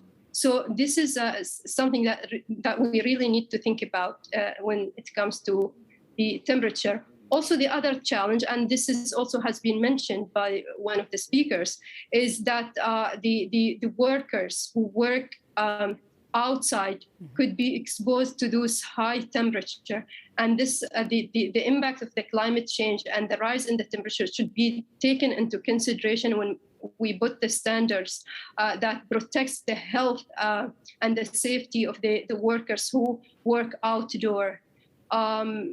Another impact also is the impact of the high temperature on the tourism sector. So for many countries in the region, they depend on the tourism sector as a source of income also. And so the rise in the temperature could bring a challenge to the tourism sector for too many countries in the region. So as mentioned earlier, the countries in the Middle East, and in terms of the rise in the temperature, they cannot tackle this issue alone. There needs to be a global effort to tackle the rise in the temperature. And that means the global efforts should come together to reduce greenhouse gas emissions. And there is no time now to blame one another on who have been the reason behind it. There should be more of a cooperation moving forward. On that point, Dr. Aisha makes, Dr. Paul, I want to turn to you and then also to Carol. We just have a couple minutes left. When on the concept of international cooperation, what do you believe could be done? We've only got about 60 seconds or so left. I want to have both of you a chance to respond to this, but what do you believe could be transformative in the international space? Well, can I start off? Yes, please. I think the best thing, and excuse me for those who are working on these COP meetings, it's not to have 193 countries together trying to hammer out a solution. You have to get the major emitters, the major industrial and energy companies together in smaller meetings to figure out what they can do, and then over time bring along the others. The COP meetings have done almost nothing. Let's get realistic here. The situation is getting worse. Some laws have changed. In the United States, the IRA, the Inflation Reduction Act, could be a message, and more of those kind of things in the major oil and gas and industrial states could also make a big difference. Thank you.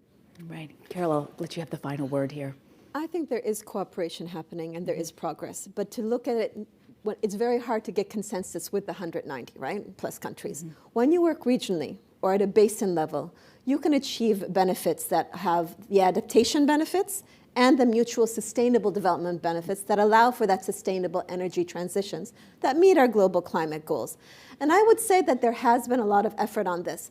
The problem has been that there is a supply that is said to provide resources to assist countries to achieve those impacts, but the countries need help in articulating what their needs are. And that's why ESCWA is working with the UNFCCC and the League of Arab States on a needs-based climate finance project to help them articulate, okay, if we need to look at the Euphrates-Tigris basin, how can we work with the World Bank and other players to look at those needs regionally so we have those win-wins, we create trust, we create opportunities for moving forward?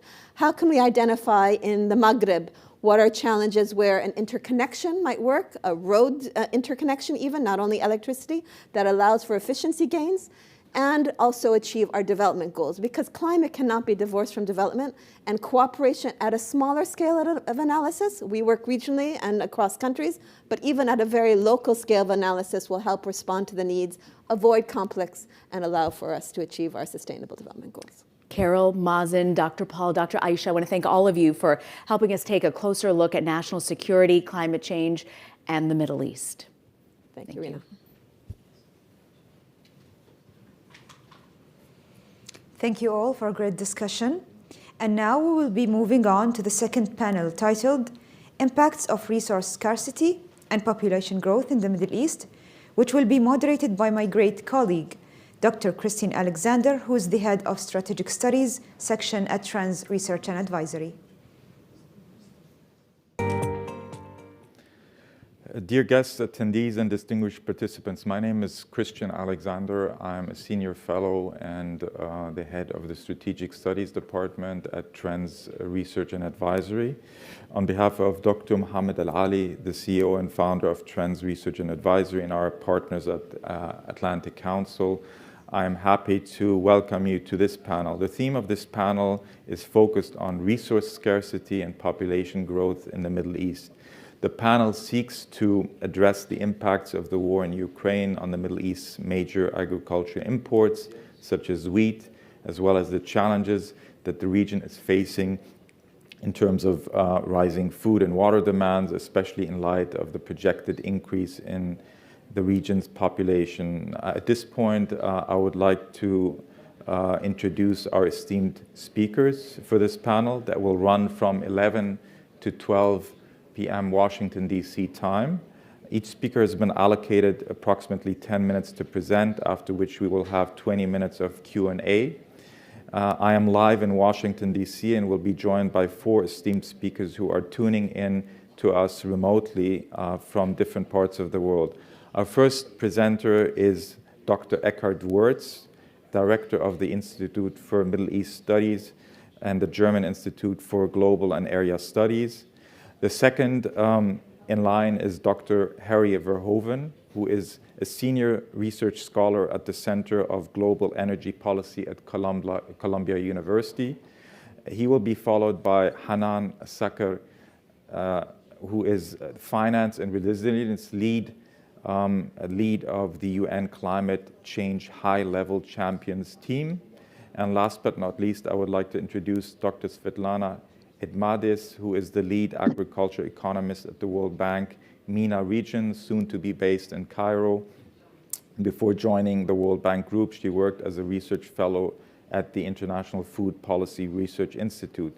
So I kindly ask Dr. Wirtz to commence. His presentation title is Future Projections and Impacts on the Region's Population Growth and Droughts on the Infrastructure of Food and Water Systems. Please. Hello, and thanks for having me. I want to start with a couple of good news, actually, on the demand side, right? I want to structure first how will drought, population growth, and other factors affect essentially the food security situation in the Gulf. First the demand side, then the supply side. On the demand side, actually, we have a couple of rather positive news. The population in the GCC countries is not rising rapidly and is actually not that youthful as the media sometimes portrays. It will shrink towards the end of the century. There will be hardly any population growth towards 2050 from 60 to 68 millions, and then it will decrease towards 53 million according to the United Nations. It's unlikely that migration will make up for that shortfall. So, and at the same time, there is an increase in life expectancy of another decade from about 77 to 87 projected.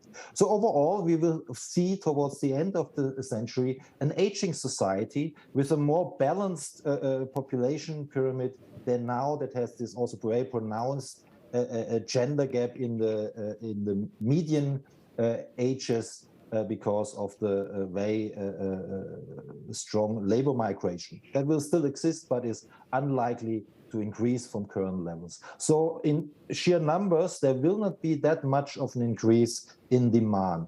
I think the same is true for diets. The diets in the GCC countries are actually already pretty diverse. So it is unlikely that we will see this massive demand push that we have seen in some emerging markets, such as China, for example, when there was an increase of meat and dairy products in the diet. Actually, there are too many calories in the GCC countries. The obesity ratios in the region are among the highest in the world. So the real food security issue in the GCC countries is not scarcity, but abundance. And if we want to have a discussion about the kind of quality side of food security much more attention should be paid to the lack of micronutrients that sometimes can be an issue, as I've said, also in the case of diet-related diseases. A third issue on the demand side that could be tackled is food waste, like in other countries as well. But overall, I think the demand side is not so much the challenge looking ahead, at least for the GCC countries, and compared to other regions in the MENA region, where we'll see still very considerable population growth, for example, Iraq or Egypt. The supply side is a bit more tricky. Obviously, there's a massive food import dependence. Self-sufficiency ratios vary between 10 and 30%, mostly depending on the food item. They're extremely low for cereals. And in terms of value, most of the money GCC countries spend is on more quality food like dairy, fruit, and poultry. Actually, some countries in the MENA are exporters. Yes, Saudi Arabia is an exporter of dairy products. Right? And this is very water intensive to produce such products, as you can imagine. So Saudi Arabia is literally exporting so-called virtual water, the water that is embedded in a product and was needed to produce it with the help of such sometimes subsidized agricultural schemes. It's quite questionable that these domestic supplies can be increased to any meaningful extent and that they actually should be increased to any meaningful extent, because there's strong water scarcity, and a lot of that water actually should be rather allocated to economic activities that are more important for economic diversification and provide more value added to the respective economies. So I understand that there is a considerable concern in the GCC countries because of this strong import dependence. There is sometimes this vision that this strong import dependence could be reduced with all kinds of technological silver bullets, vertical farming, drip irrigation, and so on. You can do that within reason, and maybe you reduce your import dependence from 90% to 88%, but the overall picture will absolutely not change.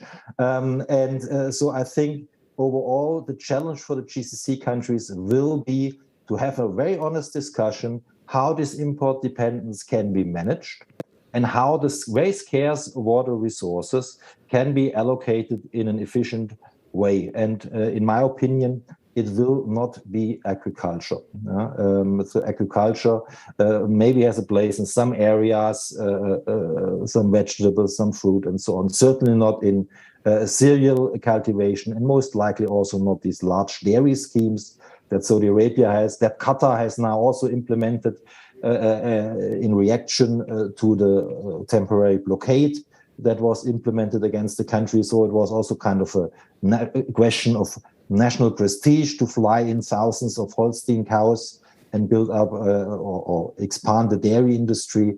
I think it is not the future. The future is more how to manage value chains, how to manage the import dependence. And actually, we have seen when GCC countries have really put money on the table and invested abroad, it was not in these very controversial land acquisition schemes in often food insecure countries like Sudan or Ethiopia. It was rather further up the value stream, the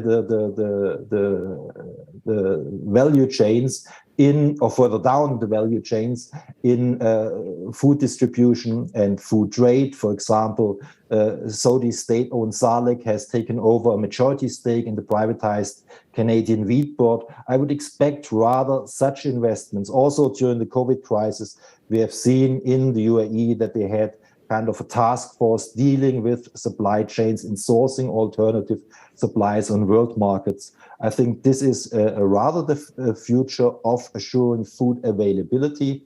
And as far as food security issues exist in the country, I think we will need to pay much more attention to issues of diets and micronutritional security, but also of food accessibility of vulnerable segments of the population, most notably migrant labor that sometimes faces difficult working conditions. We have seen that during the COVID pandemic, in case, for example, wages were not being paid. This, of course, can have a very considerable impact on their respective food security and is not tied immediately to water and agricultural issues. That's my short take on the situation, and I leave it at that. Thank you very much. Thank you very much, Dr. Wirtz. Now we move to Dr. Verhoeven, who will discuss the strategic importance of water and growing a concept of cross-border water conflict in the Middle East. Please, Dr. Verhoeven. Well, thank you so much, and thank you so much for inviting me to be here with all of you on the panel and all of those attending around the world. It's a real pleasure. As you rightly said, I was asked to speak about the links between water, politics, and conflict in the region, a topic around which there's always been much speculation. And of course, as the impacts of climate change intensify, the degree to which people speculate, warn that water wars or climate wars, there's different names for this, might be on the horizon, is of course something that naturally has been increasing.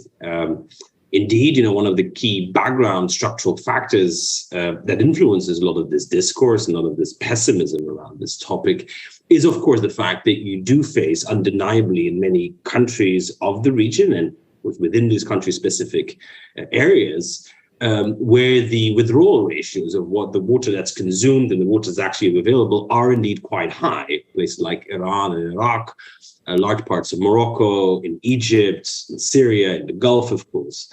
There's no question that by most kind of quantitative measures of water stress, the extant consumption levels are very, very high indeed, and in many cases are unsustainable, risk indeed of depleting many of the available water resources.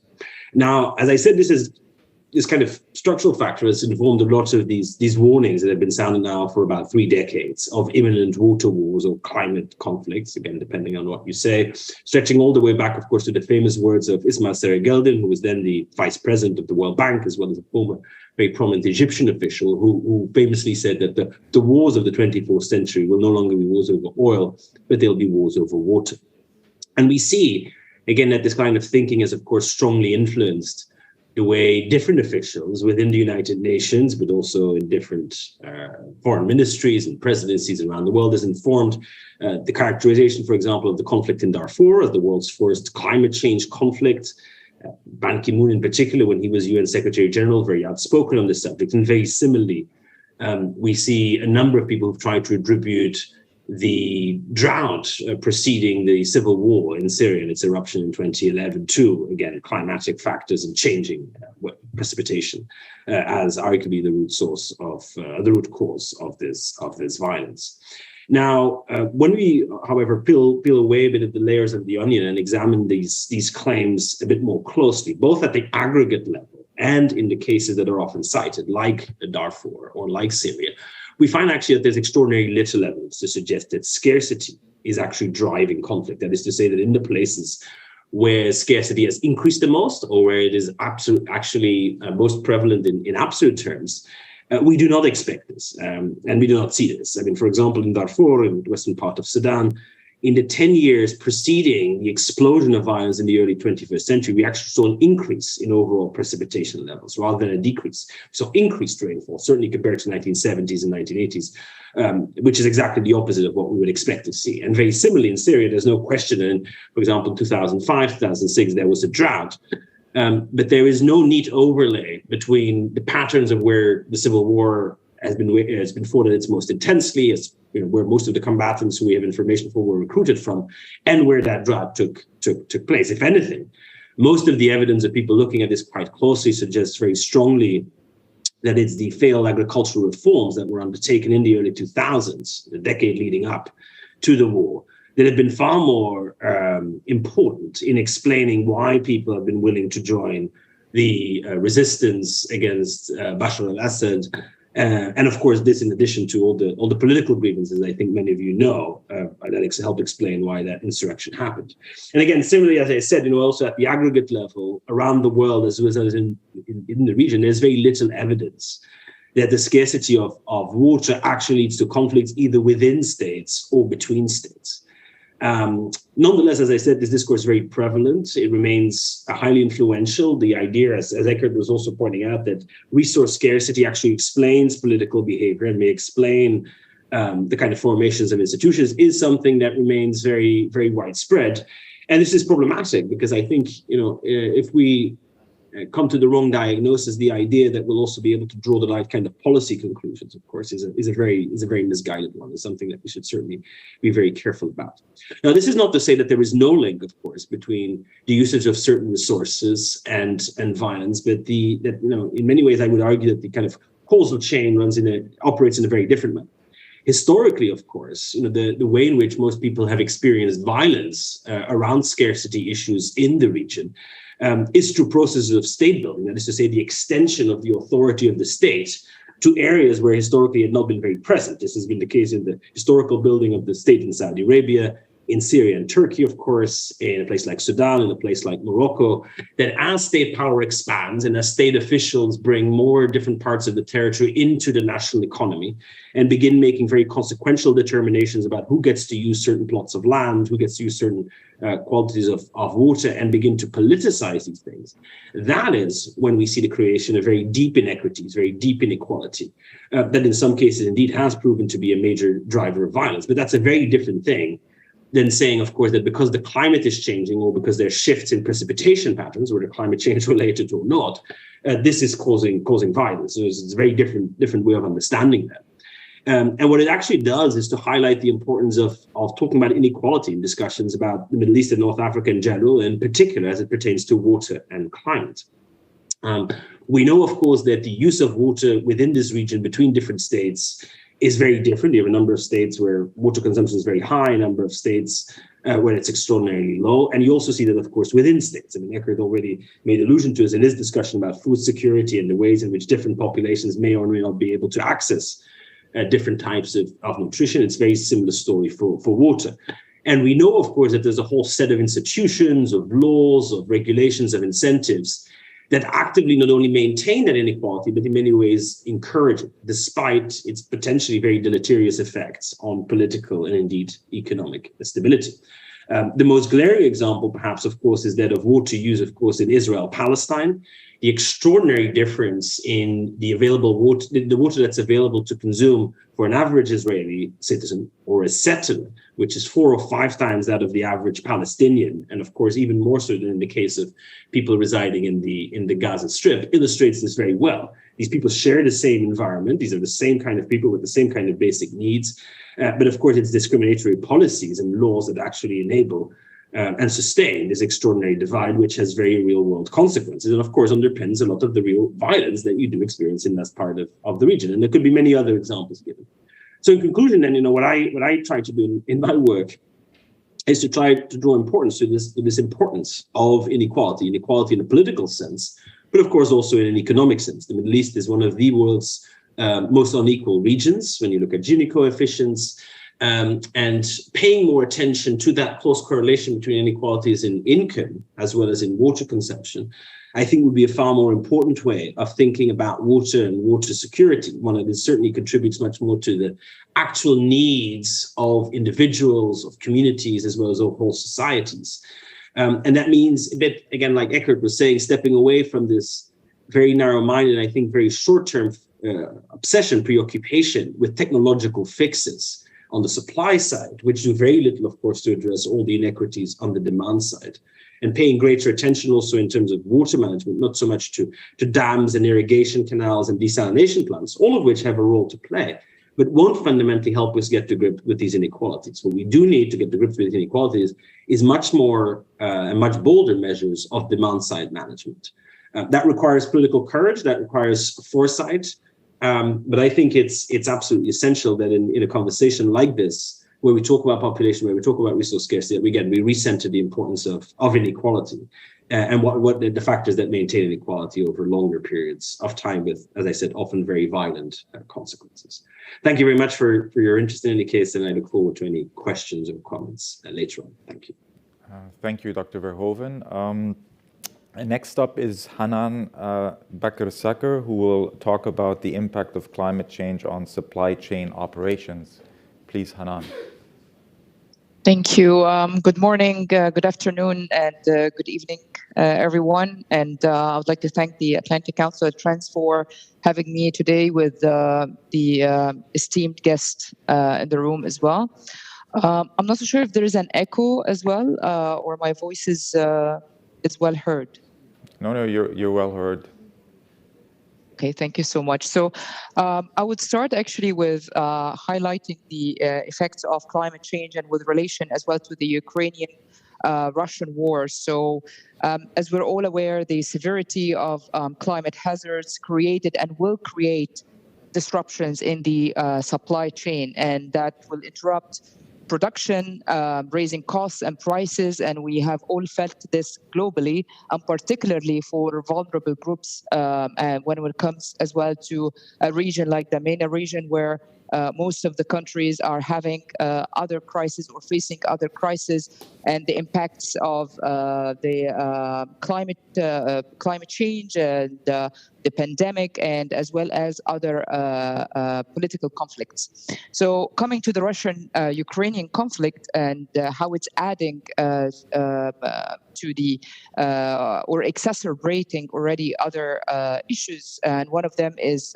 climate change in the form of inflation and increased sovereign debt. So if we look at the main issues that has been actually triggered by the conflict, for the Middle East particularly, we would see the food security, the water scarcity, that would lead as well to more financial distress for this part of the world.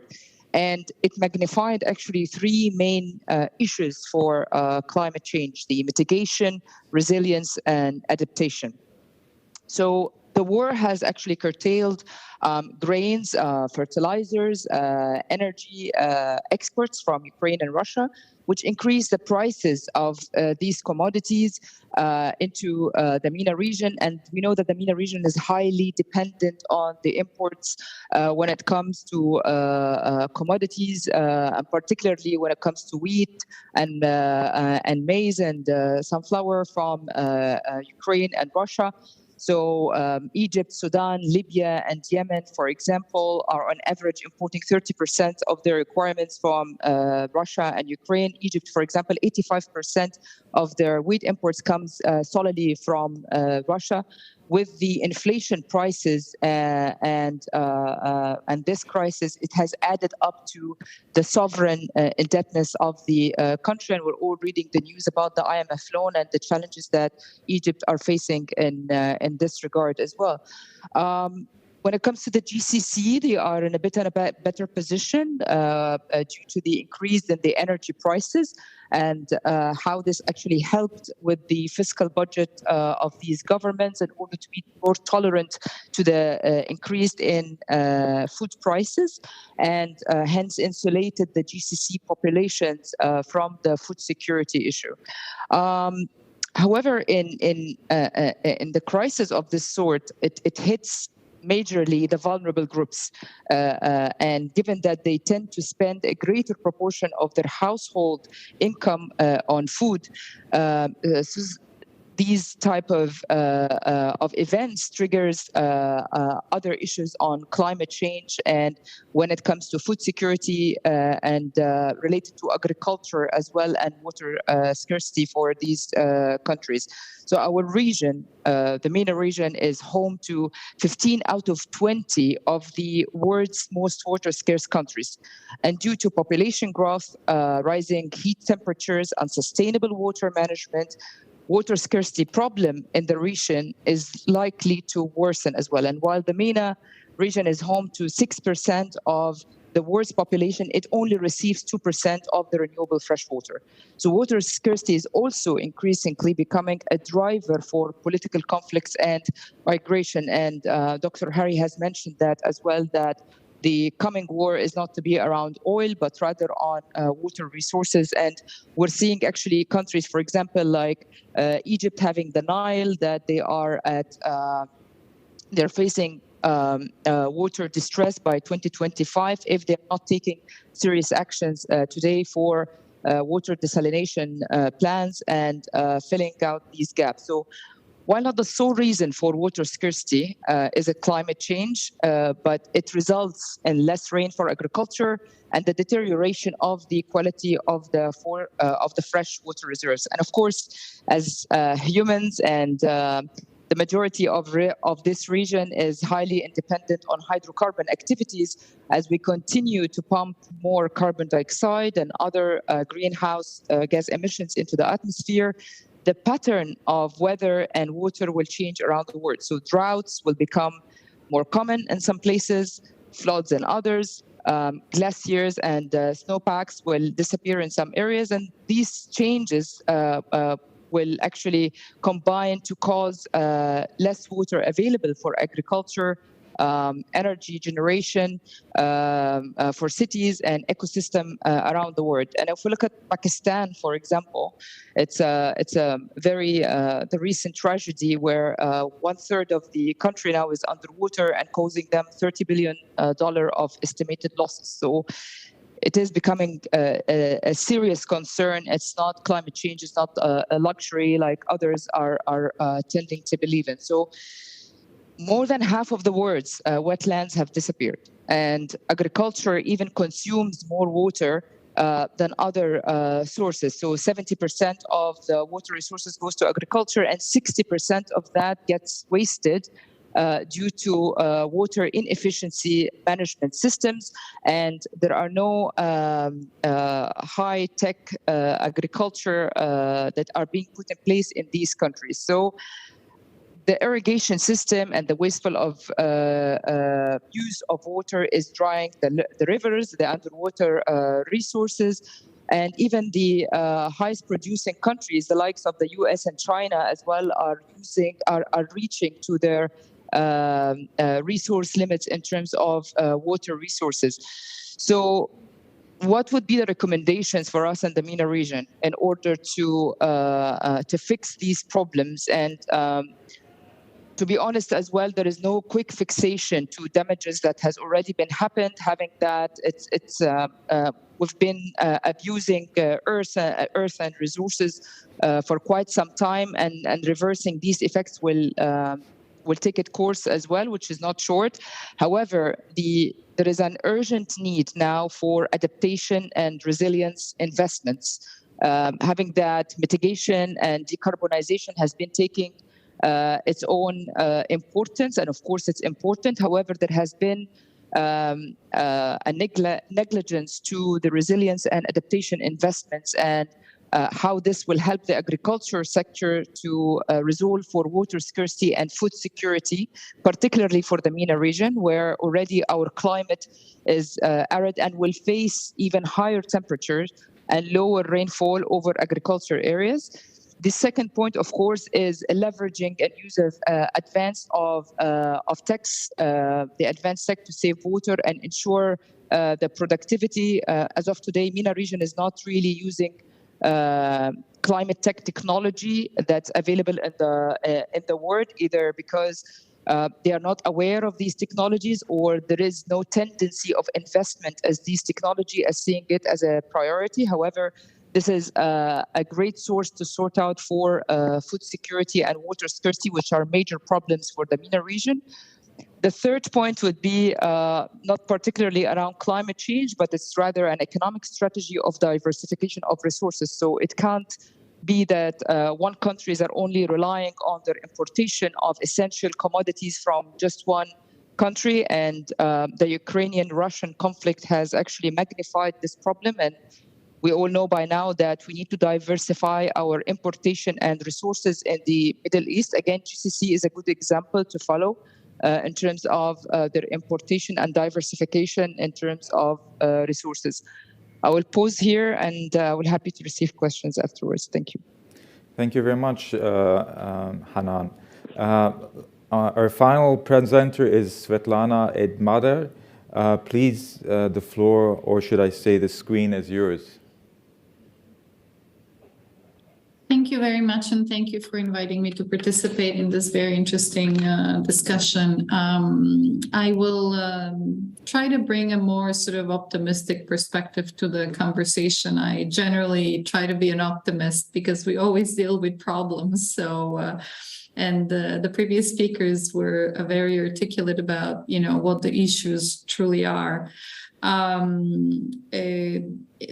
Climate change and food security, and I'll focus a lot more on food security as we've done a lot recently as the World Bank. Climate change and food security pressures, I see them really as an opportunity to do something transformational and at scale in MENA. Now, the availability and affordability of food have been significantly affected, right? Speaking about the war in Ukraine. This has had a critical knock-on effects on poverty, nutrition, and livelihoods, as we heard the previous speakers mention. But it has also brought forward the importance, if not the urgency, of building more resilient agri-food systems in MENA. Agri-food systems that are more climate smart, technology driven, and where the private sector plays a critical role in linking producers to markets both within the region and beyond. An easing of food inflation is still an illusion. If we look at the most recent data released earlier this month, food inflation rates appear to be easing or even falling as we move into 2023 compared with the highs of this past March and June. On the one hand, this is certainly a positive trend, and it will dampen some of the consumer price inflation. However, we should not discount that the level of current prices remains still at a very high 33% higher, higher than it was at the end of 2019. So we're not going to see significant drop in prices in the near future. The good news is that we can work together, I guess, among academia, international organizations, think tanks, private sector, governments, on sustainable solutions. Our focus is truly on the solutions. In the short term, the role of the public sector has been critical for responding to the food crisis and ensuring that food is available and affordable. However, it is important not to lose sight of policies that have medium-term outcomes and where incentives may cause distortions that further compound the imbalance in the food equation. A lot more can be done to improve own production, to manage risks, and to minimize losses. But targeted investments are needed to achieve the desired outcomes. And the previous speaker spoke, basically concluded her presentation with the need to invest more in technology. In our emergency projects in several MENA countries, we have provided support to address the immediate need for food availability, while also considering more medium-term and resilience-building investments, such as improvement of storage facilities, supporting the modernization and use of early warning systems and climate-smart technologies. We're also supporting targeted assistance for the most vulnerable to ensure that they can afford food. But supporting food provision is coming at a high cost to governments in the region that have had to deal with the compounded effects of the COVID pandemic and the war in Ukraine on economic development. And this brings me back to the sort of need to build the resilience in the agri-food systems in MENA, a kind of resilience that is not only measured at the level of producers, processors, whole value chains, but also in terms of its fiscal sustainability, where agri-food systems can be important drivers of growth and job creation with strong private sector participation. Only then the food equation will be more balanced and can contribute towards economic development. And to build a resilient agri-food system requires a strong commitment. For the transformation of the current system of the current systems in the region to withstand future shocks requires significant resources and targeted investments. With the COP27 quickly approaching, the Egyptian government, I'm sitting in Cairo at the moment, and the Egyptian government is making the message of greater need for investment in climate resilience stronger than ever before. And we all need to act on that and ensure that countries are prepared for the next shock. However, the cost, and we need to keep in mind that the costs of inaction are much higher than the benefits of proactivity. And what do I mean with this? And just wanted to use the example of Egypt. The action itself here refers to building resilience in the agri-food system, both in financial and climatic terms. The cost of building the resilience in the system, roughly the cost of what the government of Egypt estimates the nexus on water, food, and energy to be, is lower over time than the cost of the short-term emergency responses for food imports that the government has had to deal with, and their budget implications and knock-on effects to other sectors of the economy. The point to make is that, the point that I would like to make is that it is time to move from an expensive reactive to shocks type approach to a more balanced and planned, with resilience in mind, proactive policy to mitigate the potential effects of shocks. This includes a clear role of the private sector in sharing the cost of action. And again, action here is the resilience building process. So I'll stop here for now. Thank you very much.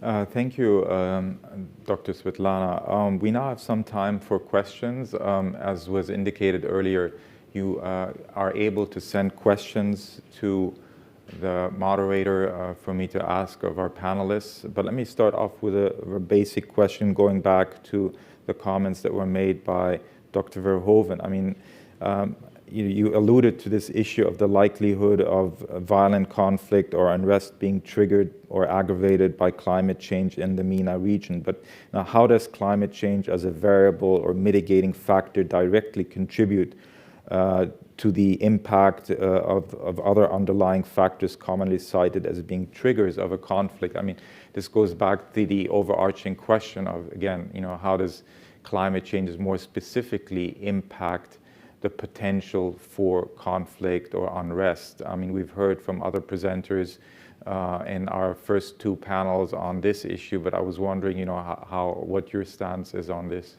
more specifically.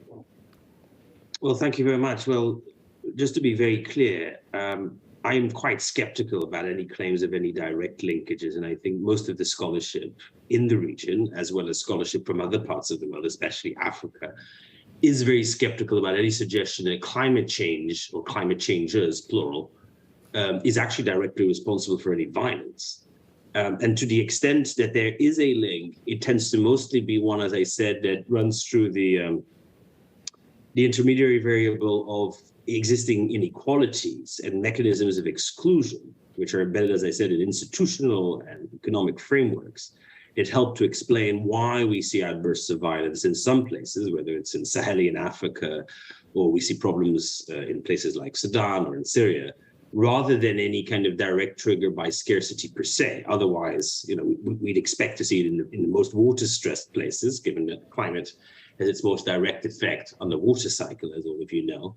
But yeah, that's not what we're experiencing at all. That's not what the empirical pattern teaches us. So this is why I concluded my presentation by saying that the single most useful thing you can do is actually try to deal with some of the horizontal as well as vertical inequalities that you have within societies as well as between these societies.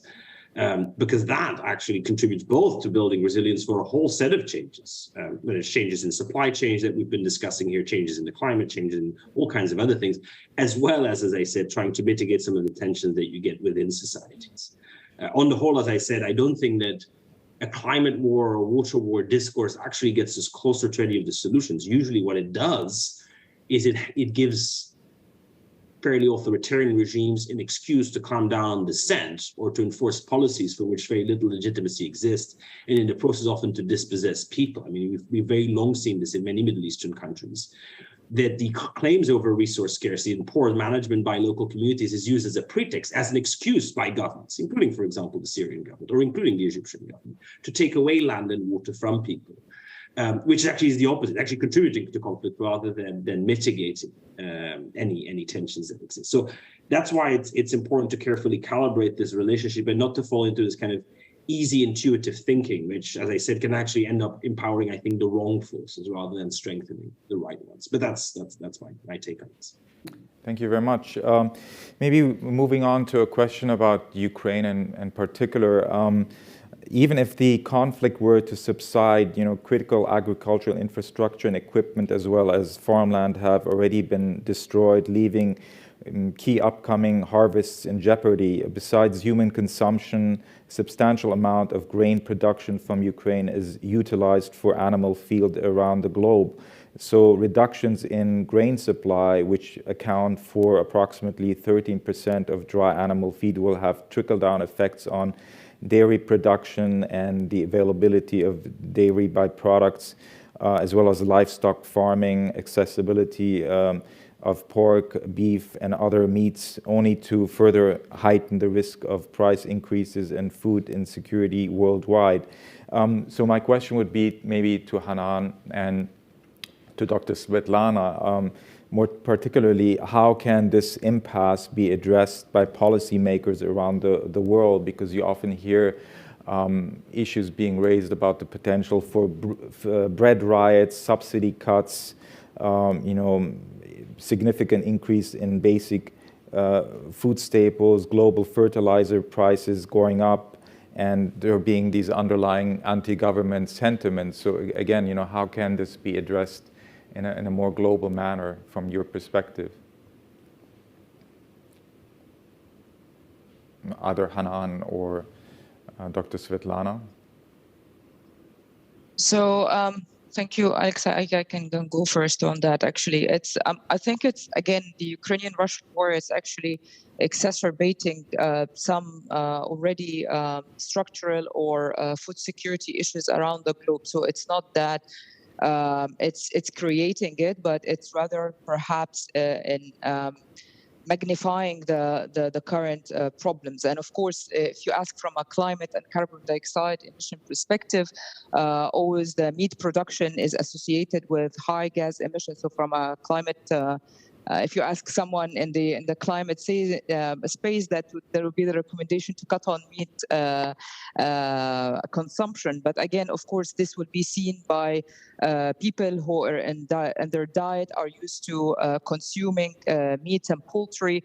That this has been a downgrade, and this creates either frustration at their end, and it's not particularly even on the meat and poultry. You can say the grain for some countries, for example, if there is a cut in bread or the subsidies, this could create unrest in the streets, and there are historical incidents for that as well. So I believe this should actually, as on a positive note, this should actually push more for food security and again, resilience and adaptation type of investments and scaling up technology, because again, there are problems that are inevitable.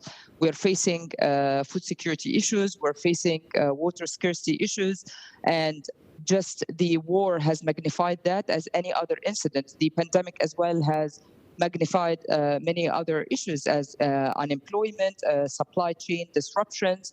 You're having like a slowdown in industrialization as well, and the supply of cars and others. So the whole supply chain has been disrupted for many other reasons, and hence the countries has to think on their basic needs locally and how they can be more self-sufficient, at least with the resources that they have, and they have to be smarter about that. But so this is what I'm seeing from a climate change, at least perspective, in terms of self-sufficiency, resilience, and adaptation. It's outside of the war.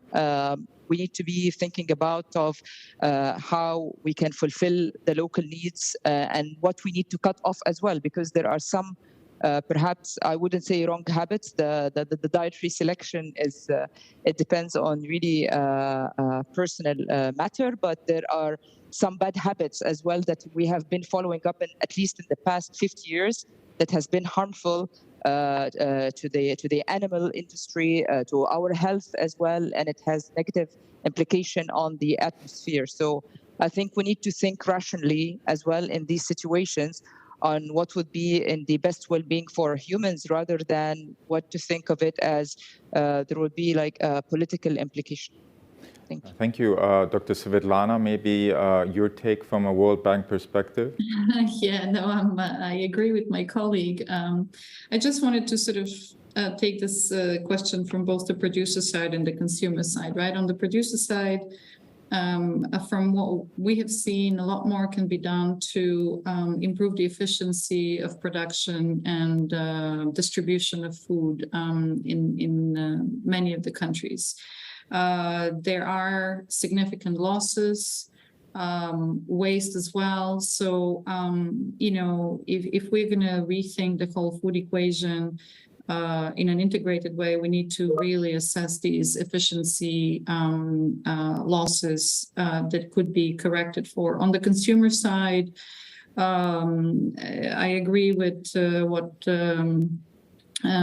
Ms. Bakker was saying on the, rethinking the sort of the dietary composition of the food basket, right?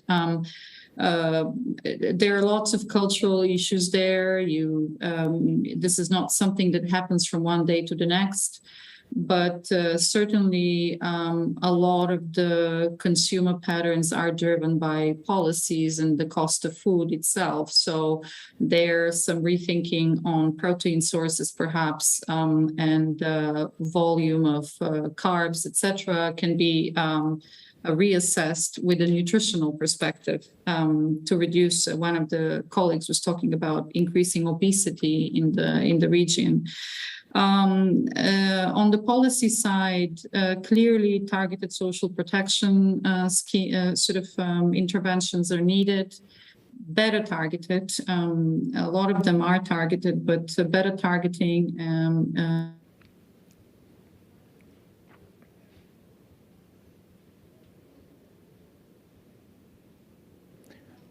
There seems to be a small glitch with Dr. Svetlana. To start looking at that as well.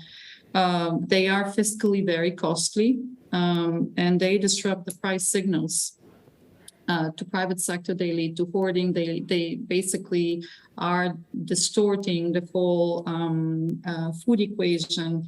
And it's probably now a good time to start thinking of ways of gradually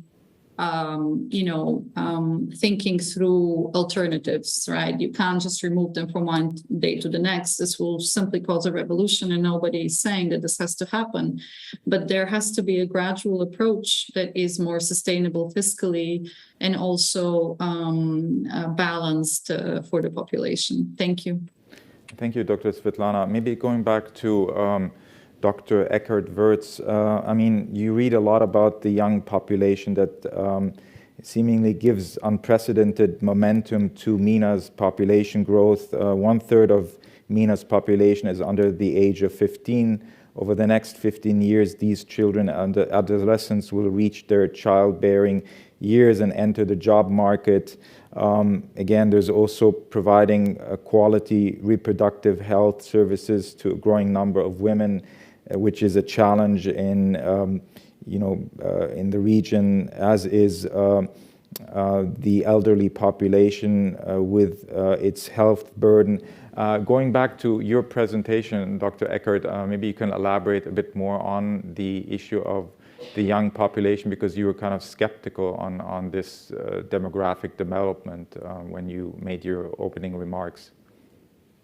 Well, I think we are looking here into the rear view mirror, right? Like, of course, there is still a very considerable young population in the MENA countries, but going ahead, especially into the second half of this century, these will be increasingly aging societies, especially in those countries where the total fertility rate of women is already at or even below the replacement level of 2.1 children per woman. And the GCC countries are among them, Iran is among them, Tunisia is among them, Morocco, Lebanon, and so on.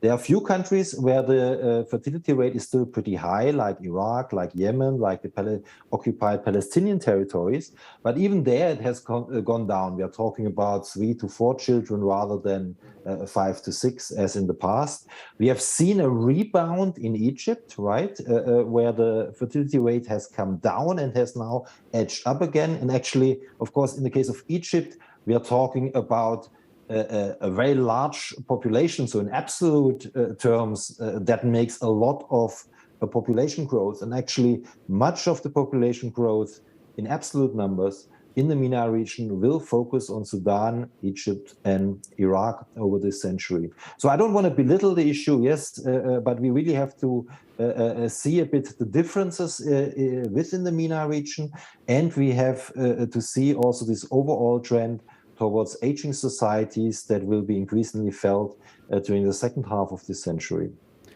Thank you, Dr. Wirtz.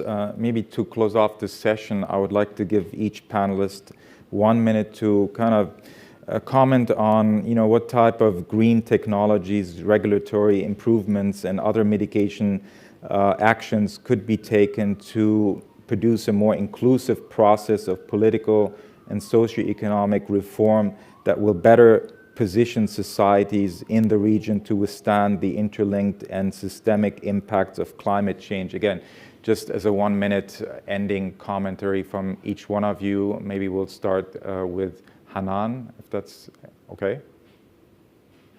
Yeah, sure. Thank you so much, Alexa. I just want briefly to comment on the financing challenges that faced in the MENA region, and with regards to perhaps resilience, adaptation, and mitigation projects. However, I would focus more on resilience and adaptation, having that this part of the world is not an industrial, but however, there is some hydrocarbon activities that help in mitigation, but resilience and adaptation is a key for this region. And usually we look up to developed countries in terms of facilitating these financing and this funding, and then looking at resilience and adaptation with a different eye than conventional funding in terms of credit rating and sovereign credit rating to these countries, and how, if they are concluding how these countries, a lot of them are not high in emissions, and that could enhance as well the rating and lower the finance cost,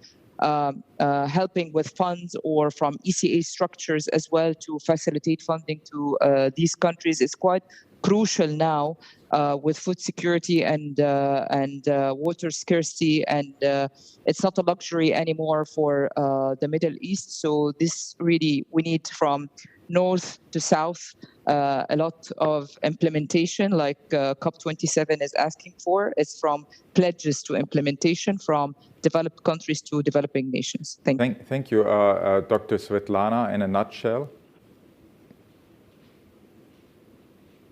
Yes, in a nutshell, I think a medicine that I would propose is at scale transformational investment in the agri-food system and for strengthening its resilience. Here we are talking about early warning systems, information systems that are integrated, that the information is brought together and delivered to producers and other players in the value chain in a way that they can make decisions that are sustainable and resilient.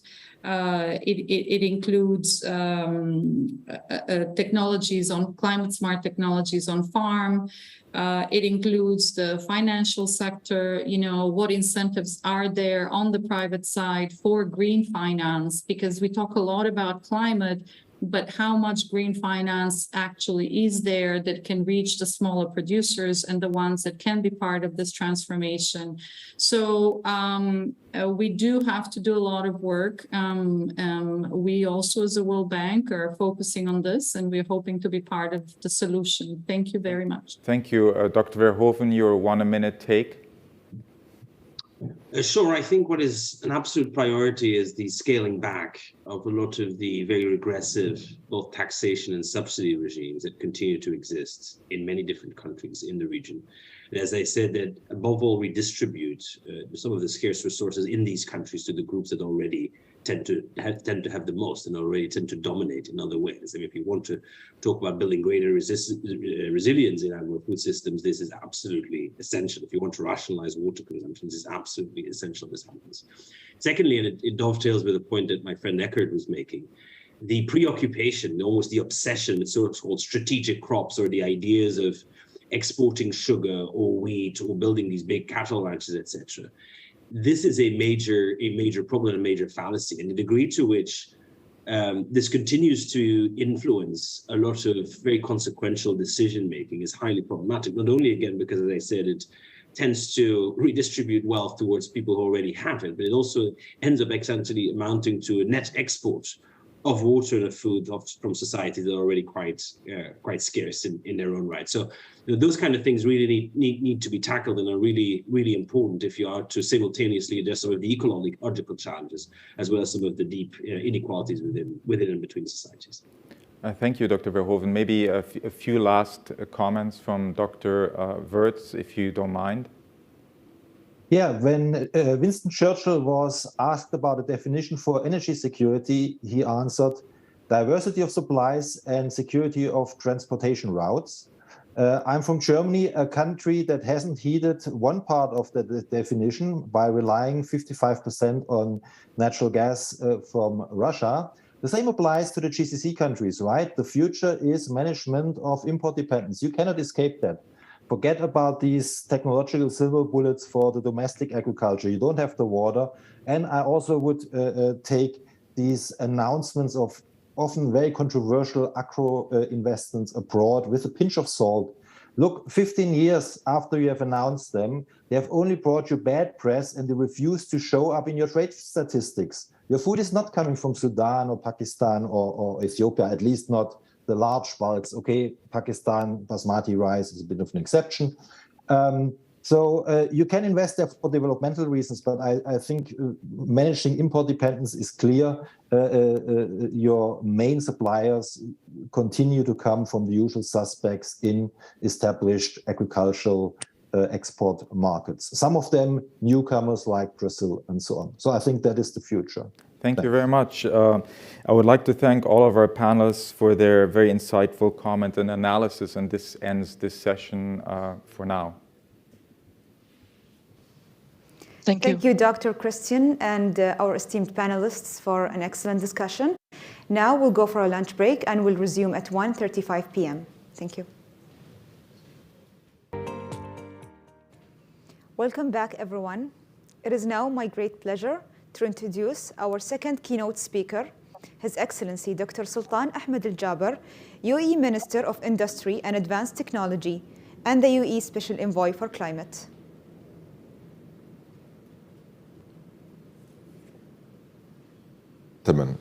It gives me great pleasure to join you today, and allow me to thank the Atlantic Council for organizing this important dialogue.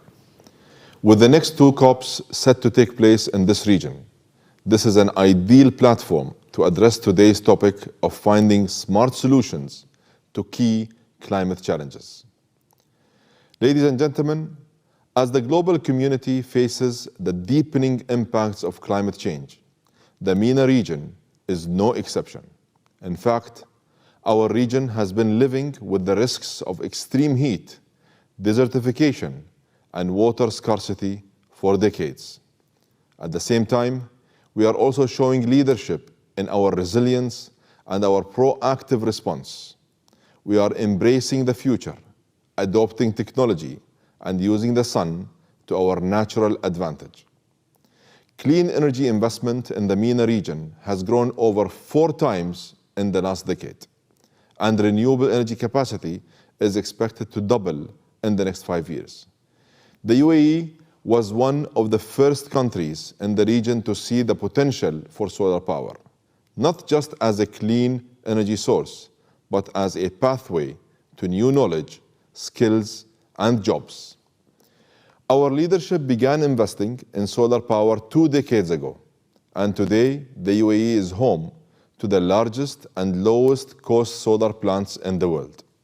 We have invested over $50 billion in renewable energy projects across 70 countries.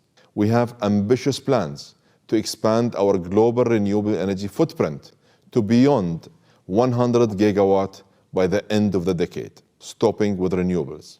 We have built the region's first industrial-scale carbon capture facility. We are the only country in the region to operate clean nuclear power, and we are exploring emerging zero-carbon energies such as hydrogen.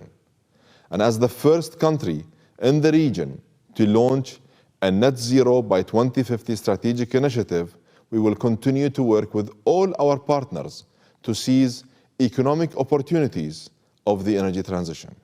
Ladies and gentlemen, while we are progressive about the future, we need to be pragmatic about the present.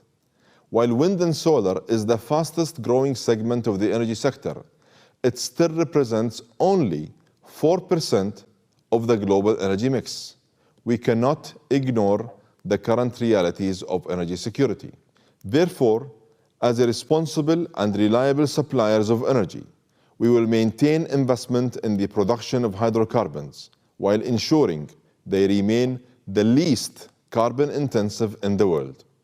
Here in the UAE, we produce oil and gas with less than half the carbon intensity of the industry average, and we are constantly improving. As of this year, in an industry first, 100% of the grid electricity used by the Abu Dhabi National Oil Company comes from nuclear and solar power, and we will continue to make sure that each new unit of energy production is less carbon intensive than the last. Distinguished delegates, as COP27 approaches, we will work closely with Egypt, the region, and the international community for smart solutions across mitigation, adaptation, and finance. And as the UAE prepares to host COP28 next year, we will drive momentum toward greater climate progress through practical, actionable plans. We will build consensus through an inclusive process. We will learn from others and lead by example. And we will close the gap between ambition and action, rhetoric and results. Thank you. Thank you, Your Excellency. And now, let's begin with the third and final panel of the first day of the conference, titled Energy Industries, Infrastructure, and Politics in the Middle East, Opportunities and Challenges for a Clean Energy Transition. This panel will be moderated by Ms. Erin Sikorsky, Director of the Center for Climate and Security and the International Military Council on Climate and Security. Thank you so much. It is really a pleasure to be here today with all of you, both in the room and on screen, as part of the Transatlantic Council Conference on Sustainable Security of the Middle East. As was said, my name is Erin Sikorsky. I direct the Center for Climate and Security here in Washington, D.C. We're a research institute focused, as you can tell by the name, on the intersection of climate change and security. And we have a wonderful panel here for your after lunch time slot, which I think will keep you all awake and engaged. I'm really looking forward to hearing from our five speakers, We've got 3 folks here in person and 2 on the screen. And the way we'll run this today is I'm going to introduce each of the panelists, tell you their name and their role, and then I will turn to each of them for about 4 minutes of remarks on a different aspect of the topic of this panel: energy industries, infrastructure, and politics in the Middle East, opportunities and challenges. I'm really looking forward to the opportunities side of the conversation. I think so often we only focus on the challenges. I know that's my tendency, and so I'm eager to hear about the opportunities. But I'm going to stop talking now, and I'm going to introduce each of the panelists, and then we'll move through. There'll be plenty of time for questions at the end. I believe there's online ways you can submit them, and I will get them up here and be able to ask the panelists. So let me introduce you to them. First, on the far left, my far left, we have Dr. Zohir Hamedi, who is the Regional Program Officer for IRENA. Then on the screen, the next one we'll hear from after Dr. Hamedi is Bora Gure, who is the Director of Istanbul International Center for Energy and Climate, based at Sabancı University. My apologies for the pronunciation there if I got that wrong. After Mr. Gure, we'll turn back in person and hear from Olga Kakova, who is the Deputy Director of the European Energy Security Global Energy Center here at the Atlantic Council. Then we will hear from Adil Abbas, also in person with us today, who is the Regional Coordinator for Climate Change at the World Bank. And then we'll end by going back on the screen with Tariq Mtera, who is the Director of the Department of Energy for the United Nations Industrial Development Organization. So as you can hear, we've got a wealth of experience and expertise to share viewpoints with us today. And now I'd like to start by turning it over to Dr. Hamedi. Thank you very much, and thank you for the introduction. I also would like to thank the organizers for giving me this opportunity to come here and to speak to you. Through my role and my work at IRENA, we have partnered with 2 major institutions, the European Investment Bank and UNESCO, to develop 2 reports that focused on the potential of renewable energy technologies manufacturing. So the manufacturing of components of renewable energy technologies with a focus on solar PV, CSP, and onshore wind. The first report with the EIB focused on 3 countries, namely Morocco, Tunisia, and Egypt. And the second report, in collaboration with the UNESCO, focused on Lebanon, Jordan, and the UAE. And the objective of this analysis was to evaluate through a detailed analysis of the whole value chain of the manufacturing process of renewable energy components. What is the potential? What exists already in the countries that were analyzed, and what are also the challenges for developing such manufacturing capacities in the countries of the region. So it's very important to note, as it has been very rightly mentioned by His Excellency, the Minister of Industry, that has opened this session, that countries of the region have recognized that renewable energy is not just a technology in order to deploy generation capacities, but it is also perceived within the wider framework of adding socioeconomic benefits in terms of job creation, technology development, and diversification, not only of the energy sources, but also diversification of their economies at the same time. Because we know that all countries of the region have set very ambitious targets in order to diversify their economies away of the fossil fuel-based industry.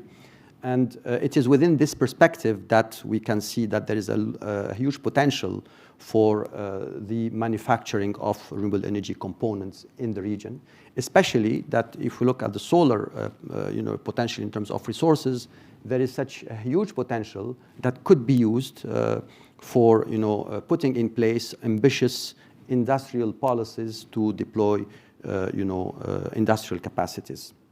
So some of the conclusions of the reports, I'm not going to go into all the details of these reports, but some of the conclusions of the report is that as far as the existing capacity potential that exists in these countries for solar PV is mainly to be found in the production of steel support structure, which already exists, the electronics and cables. So all cabling industries already exist in the region, and they have been widely used in the deployment of renewable energy projects, in addition to all the capacities that exist in terms of construction works. So this is for solar PV.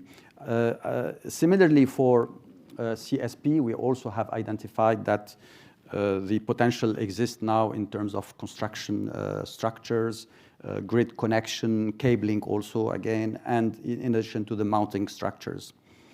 As far as wind components are concerned, the potential exists again in the same value chains, which are construction, electronics, and cabling, and the construction of towers. However, we have noticed that when it comes to the components that have a very high technological content, there are very serious limitations and challenges in order to be able to deploy such industries locally. It doesn't mean that it's not possible, but this is a serious challenge. And in order to be able to overcome these challenges, here comes the necessity to engage into industrial partnerships, because this is certainly not an activity where any Arab country individually will be able to deploy the technical and scientific capacities that are needed to put in place, for example, an industry of the solar cells, for example, which is a very complicated technology and highly technological intensive. So these are the kind of technologies where industrial partnerships will definitely be needed, and joint ventures with international companies that have the capacity to transfer the knowledge, transfer the technology, and also take advantage of the market that exists in the region. And speaking about the market potential, here again it's important to note that Arab countries individually will have very big challenges to deploy such technologies locally if they do that on an individual basis. It is very important to deploy or to have, first of all, a regional approach. A regional approach not in terms only of opening up markets, but regional approach in terms of standardizing the policy and regulatory environment, because this would, of course, enhance the perspective for business development. It's also important to standardize the regulations and also to be able to have a kind of regional industrial policy at the same time. So this is very important if you really want to create an interest for big international companies that have the know-how and the technology in these very sensitive technologies, and to be able to come and to invest in the country, because the market is very competitive. You have large players like China, for example, which produces 90% of solar PV in the world. And we also have to note that as far as renewable energy technology is concerned, the technological concentration of patents is even higher than in the fossil-based industry. So therefore, if you really want to attract these big players in your market, you really have to give them a wider market, and you have to do that on a regional perspective.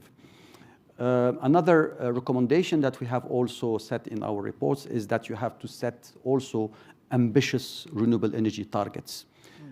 Because when you set ambitious renewable energy targets, this is where you give for the investors the visibility for the long-term investments and the interest at the same time, and the incentive to come and invest in your economy.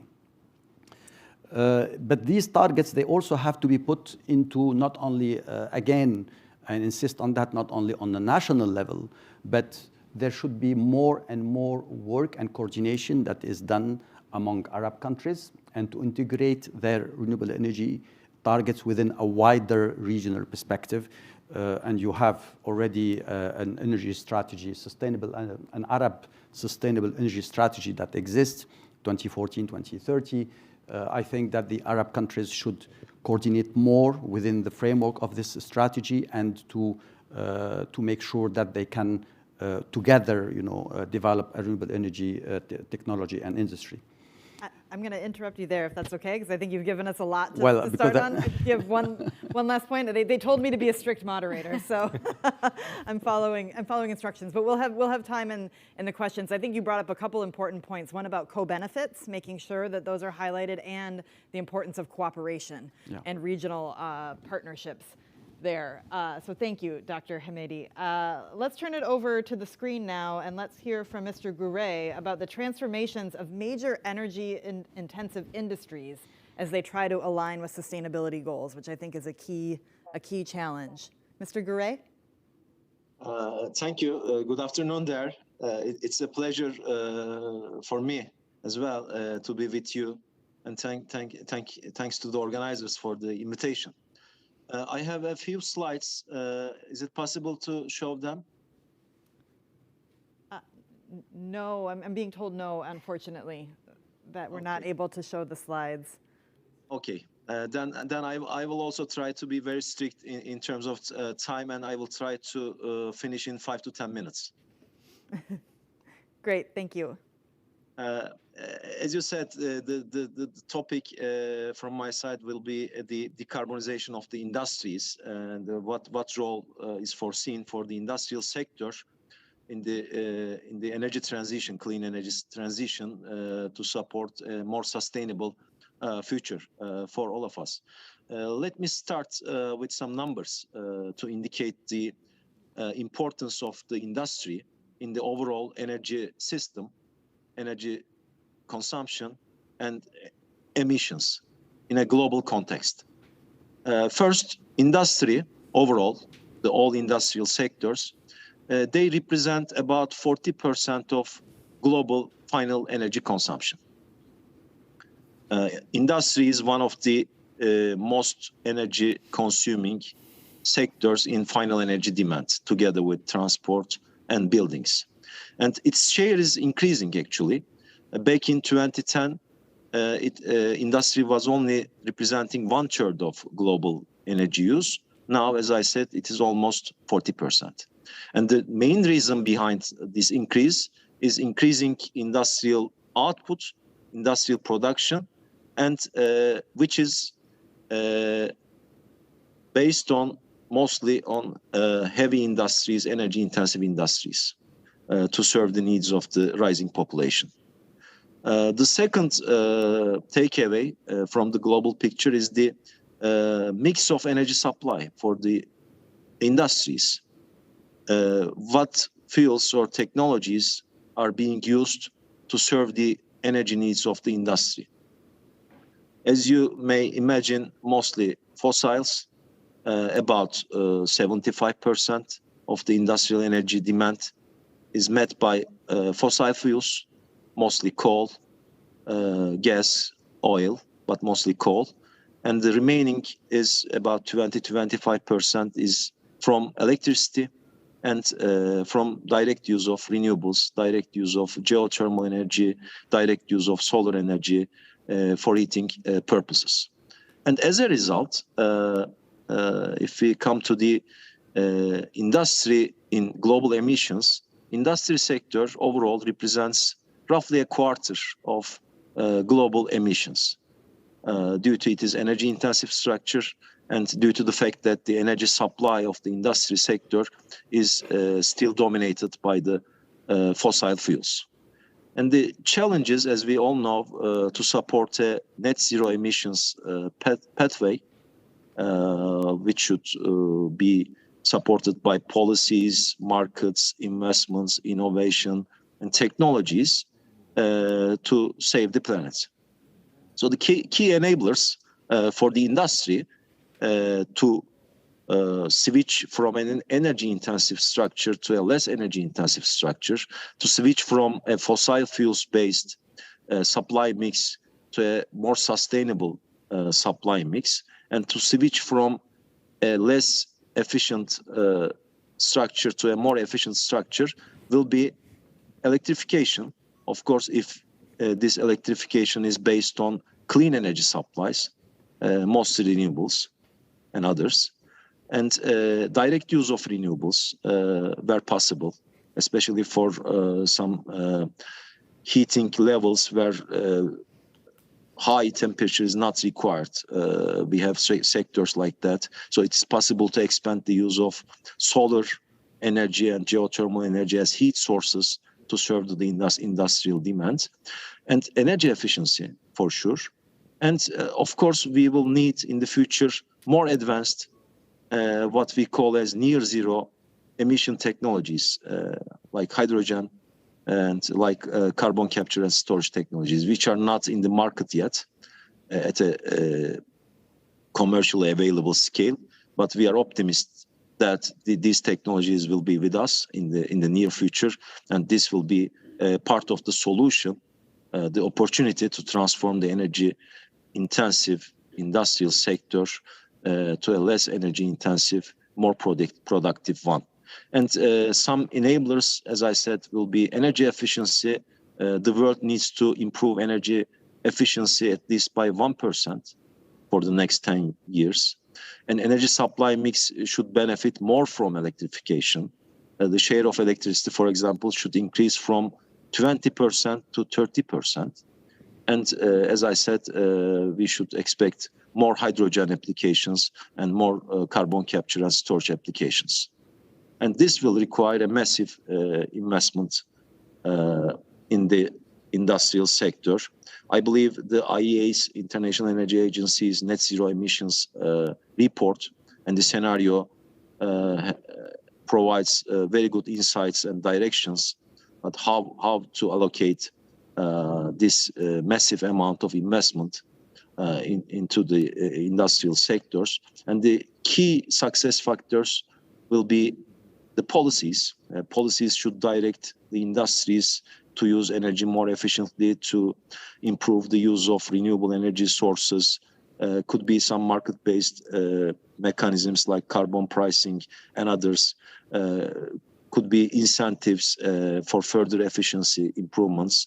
We should rely on market mechanisms and investments, and innovation will be key to bring some technologies from the lab to the real market. And international cooperation, I believe, should play a key role in transformation of the energy-intensive industrial sector to a more sustainable future. This is for clean energy transition. This is for climate mitigation. But the sustainability benefits of such transformation could be beyond these. If we look at the SDGs, UN Sustainable Development Goals, a more productive, more efficient, less fossils reliant industry can also contribute to better air quality, can also contribute to more value added, more competitiveness, etc. So the benefits of this transportation could be multifold, beyond a clean energy transition and beyond climate change mitigation. Thank you. Great. Thank you very much. I think we're hearing a theme develop here about these co-benefits. I heard words around efficiency and reliability, right? Doing this not just because it's the right thing to do for mitigation of climate change, but there are all these other reasons and benefits as well if we can work to achieve those. So to continue the conversation now, Olga, I'm going to turn it to you. And I think you're on tap to talk about the impact of increasing regional gas supplies to Europe in light of Russia's invasion to Ukraine. So you're bringing this into the real world right now, hard security problem that we're all looking at. Thank you so much, and thanks for having me. It's such a timely and important conversation, and it's an honor to share the panel with such experts today. I think the recent crisis and the terrible, horrible attack on Ukraine by Russia have demonstrated how a lot of these issues do not exist in a vacuum, that what happens in Europe doesn't necessarily stay in Europe anymore. And this, when we talk about the energy crisis, that oscillates across the entire world. When we talk about the food crisis, that has implications. And of course, different countries being impacted to different capacities. When we talk about the climate crisis, the implications of which are already felt across the world in different ways. In the Middle East, it is hitting up twice as fast as some of the other regions. So, you know, being able to compare the implications, but at the same time in Europe, you are having to scale down some of the nuclear production because the rivers are becoming too warm. And if you were to continue cooling off the nuclear power plants with them, then you're going to disturb the ecosystem of these rivers. So I think the common thread, you know, that we're hearing today from multiple panelists is that how interconnected everything is, but also the necessity of being able to address these monumental challenges together, because we cannot do this alone. And I love that you start off with the kind of the opportunity angle, because it does feel like doom and gloom when we're starting to stack off all of these different crises on top of each other. It just feels like, where do I even start? And when I even was thinking about this panel, I was like, where do I start in terms of where we can work together, how we cooperate?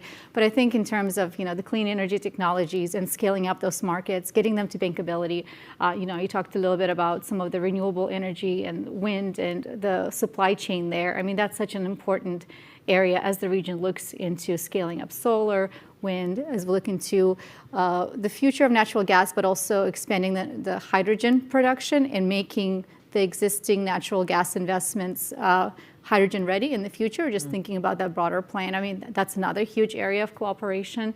Energy efficiency was also mentioned earlier today, you know, looking at the entire system and figuring out how to be smarter, better about the way we produce, use, transmit, transport energy all across. And there are tremendous numbers of platforms that already exist for this kinds of cooperation, but also asking ourselves, you know, what else? What other coalitions do we need? You know, we have the First Movers Coalition. I'd love to see more countries in the Middle East, you know, join that. Of course, there's over 50 companies that have already signed up, and some of the countries have signed up as partners. We have the Aim for Climate that talks about that nexus of agriculture and energy. The Aim for Climate that talks about that nexus of agriculture and energy. That is tremendous opportunity to connect kind of, you know, anywhere from the production of fertilizer and the energy that it costs to do that, to the conflicts happening, the brutal attack on Ukraine and Russia blocking exports of wheat and other products, kind of how all of that integrates together in figuring out how to create a more efficient, more sustainable, more resilient energy and food supply chain across the world. So the time, to cooperate is now. I think we're seeing likely and unlikely partnerships is how I want to call it. Maybe some partnerships or cooperations or countries working together that in the past would have seemed unrealistic or not possible. I feel like these crises have forced these kinds of partnerships to come together, and I think that there's a huge opportunity there to continue growing this kinds of cooperation, likely and unlikely. Great.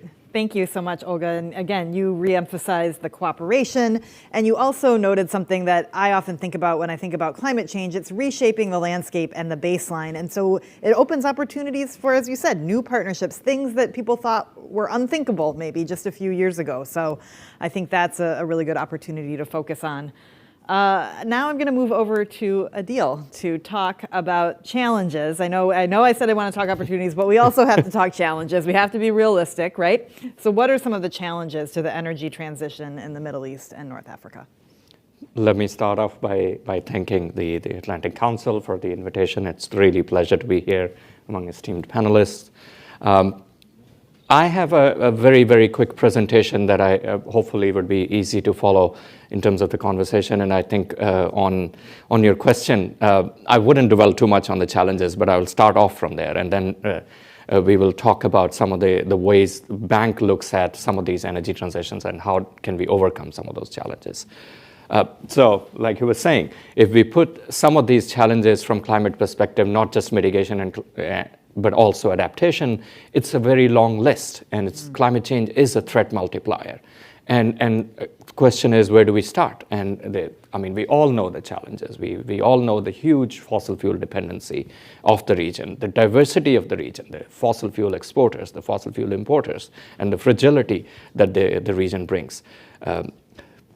Similarly, if you just look at some of the energy intensities of some of the countries, the highest in the world, despite all of the progress that has been made in the last few years on renewable energy and some of the innovative industrial partnerships, the region is still far behind many of the other regions and countries collectively. So I think we know all of those challenges. So how do we resolve them? And I think to the point that other panelists also made, I have a graphic for you which really presents some of the benefits of some of these energy transitions. So the economic, the social, the long-term sustainability, and then most importantly for the region, energy security and reliability. Right?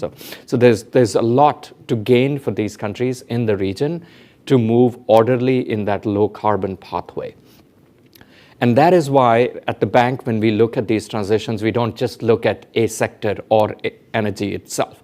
These are integrated systems. All sectors, all users use energy, right? So food systems, the water, and there are interesting interlinkages between the energy production and use and consumption and some of the other resources, the natural resources that we have. Just to give you one example, we are very pleased and we are working with a number of countries on green hydrogen. But then when it comes to MENA and some of the countries, the green hydrogen is also water intensive.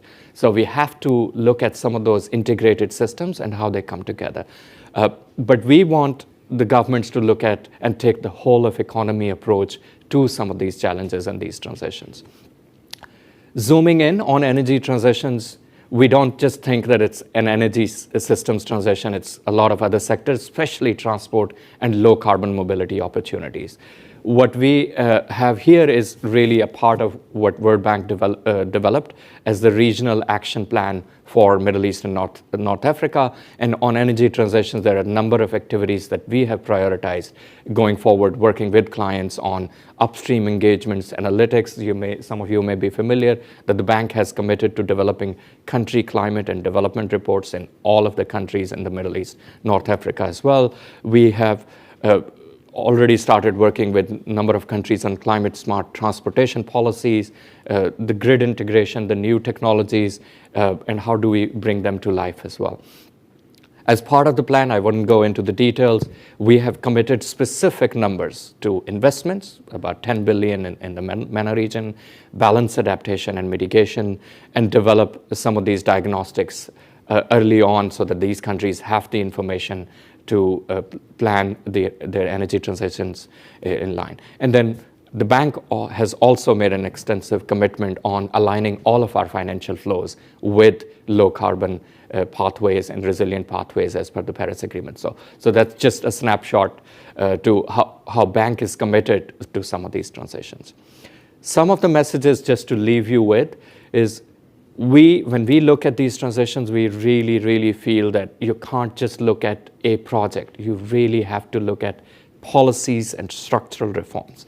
You can't just look at renewable energy and some of the carbon market instruments, because you have to deal with some of the existing vulnerabilities and structural inefficiencies as well.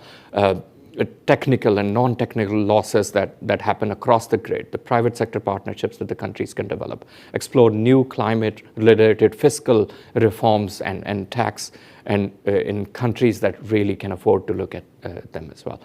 Not to exclude some of the latest solutions that many countries have started looking at as well, and some countries are in advanced stages of deployment. Of course, the carbon capture, the hydrogen opportunity, the synergies with energy efficiency, and also storage solutions.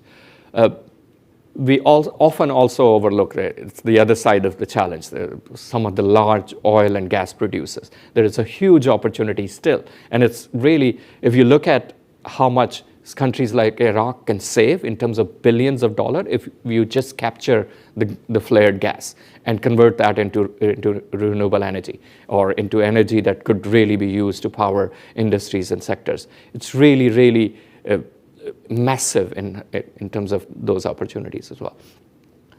On regional cooperation, we actually have a platform and an initiative as well that we have been, as a bank, developing with a number of countries in the Middle East as well. On this slide, I present some of the numbers that we have calculated in terms of the cost savings, the economic benefits, and in terms of the reducing the cost, levelized cost of producing energy, if the regional countries can actually effectively engage in trade and cooperation, just only in energy sector.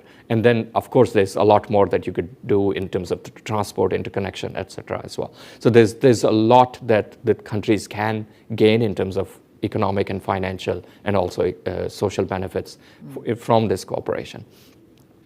Summing up, again, these transitions will not just happen if you look at project by project or the most innovative technology. You really have to look at the whole systems and the economic transitions and the policies.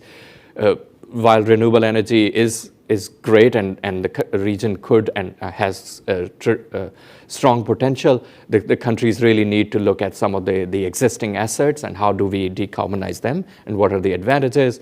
Reforms are really the software of some of these transitions. You cannot overlook them. We often tend to look at investments in infrastructure, but unless those policies are in place, those infrastructure investments would, in many cases, not even be viable economically. And then again, towards the end, the regional cooperation and integration would absolutely be key going forward. I'll stop here and happy to take any questions as well. Thank you. Great. Thank you so much. I mean, you brought up the systemic nature of the challenge, right? And the need for a systemic response. It has to be multi-sectoral.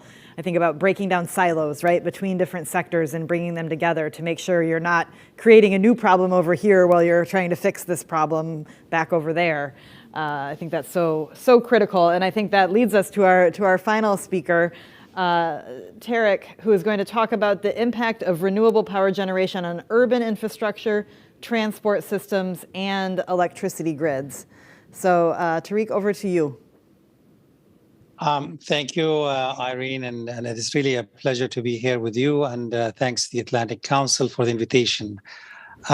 Indeed, I wanted to start from where actually Adil left in highlighting sort of the broader departure point for the energy transition in the MENA region, and there also the deployment of renewable energy power generation. The challenge always is that we tend to think of the MENA region as a region, but it's not a monolithic economic region. So there's it's a very heterogeneous region, one could say, in terms of diversity. And so when you take the averages, the region is performing rather poorly in terms of most indicators related to the energy transition, particularly on the share of renewable energy in power, and in the power system, or the penetration of electric mobility, or deployment of broader suite of renewable energy technologies, even energy efficiency, as Adil pointed in the presentation, the energy intensity in the region is still higher than average. However, that doesn't exclude from the fact that we can identify sort of several countries where you can see transformation and opportunities for not necessarily farming, but there is a role model to present in terms of putting in place early framework conditions for transformational change in the energy transition. So what we see, particularly the broader challenges for some of these countries that have, let's say, have put ambitious renewable energy targets in the power generation, like take, for example, Jordan, Egypt, some of the Gulf states.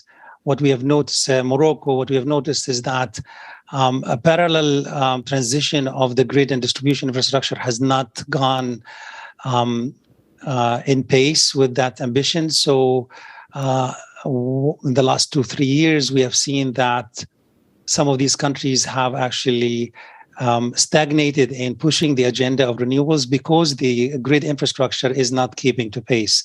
I'll take a country like Jordan, where there is more interest from the private sector, from the households, to deploy renewable energy. That the bottleneck is the grid, the distribution network, and the transmission network is not moving, are not able to take that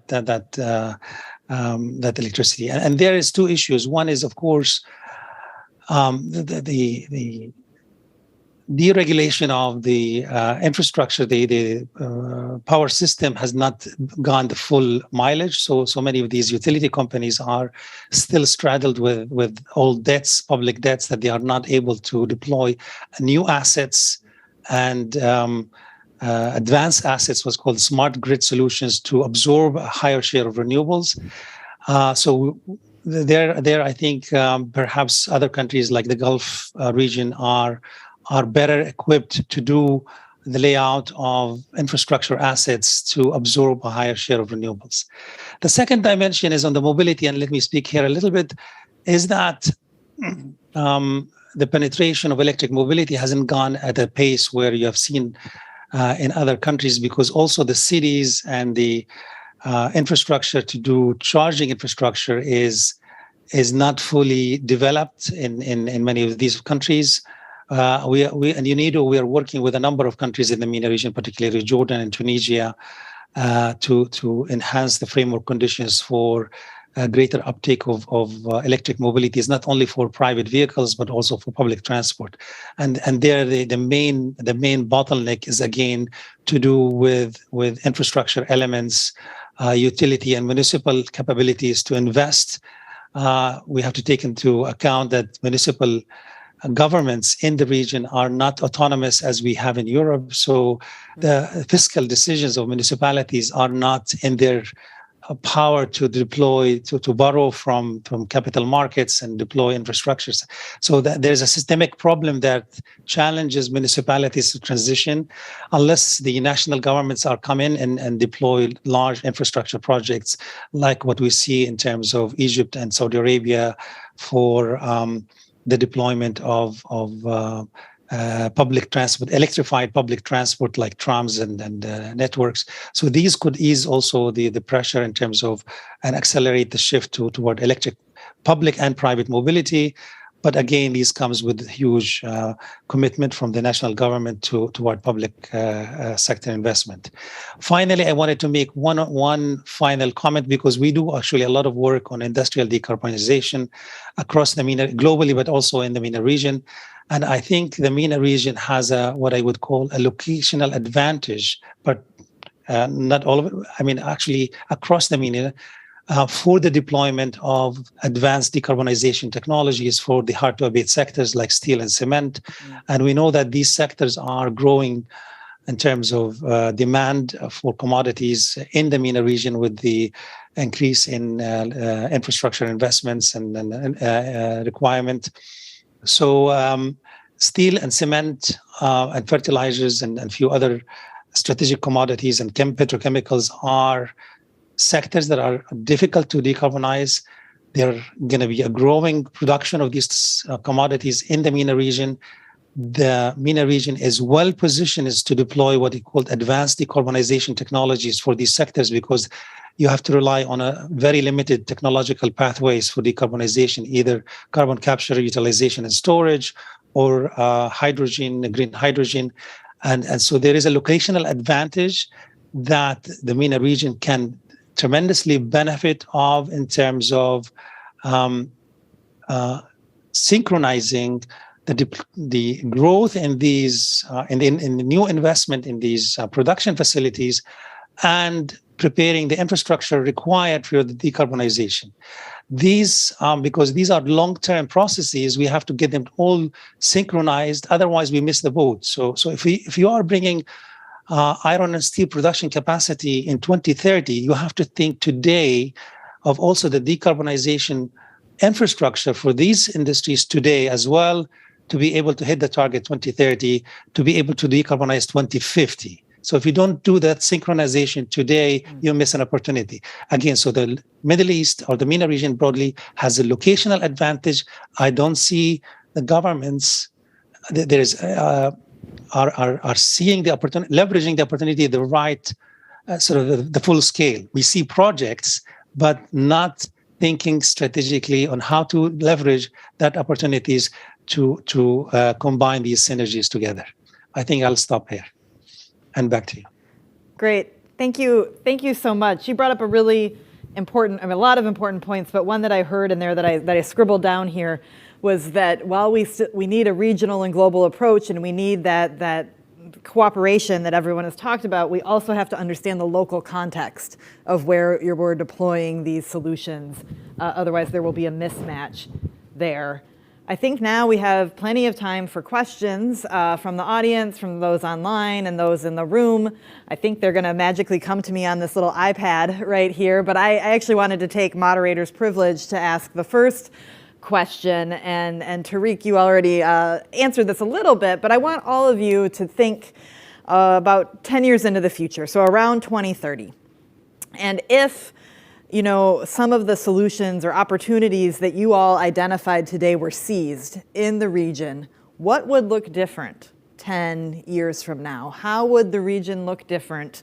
How would these opportunities move the region forward? What's the picture in your mind, right, of where the things you all talked about on the panel could take the region going forward? And I would love to hear from each of you on that, and happy to, if someone wants to jump in to go, or I can call on someone.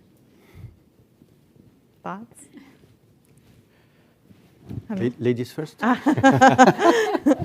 I'm happy to start off, but I'm sure you all will have really good additions to this. And I don't want to steal your thunders because a lot of these areas have overlaps. So I see lower methane emissions and just overall greater abatement across the oil and gas industry altogether. I see a more efficient production, transportation, and also at the very end, carbon capture as well implement. Even 10 years from now, I'm already seeing some of that, maybe not at the scale that we want, but definitely an increased amount there. So that's that. Maybe even a more fluid market, as right now, everyone is looking into investing into additional LNG, even floating FSRU, even to FSRUs, and more flexible solutions. I think we'll have greater infrastructure and a bit more mobility in how LNG will be moving through the region.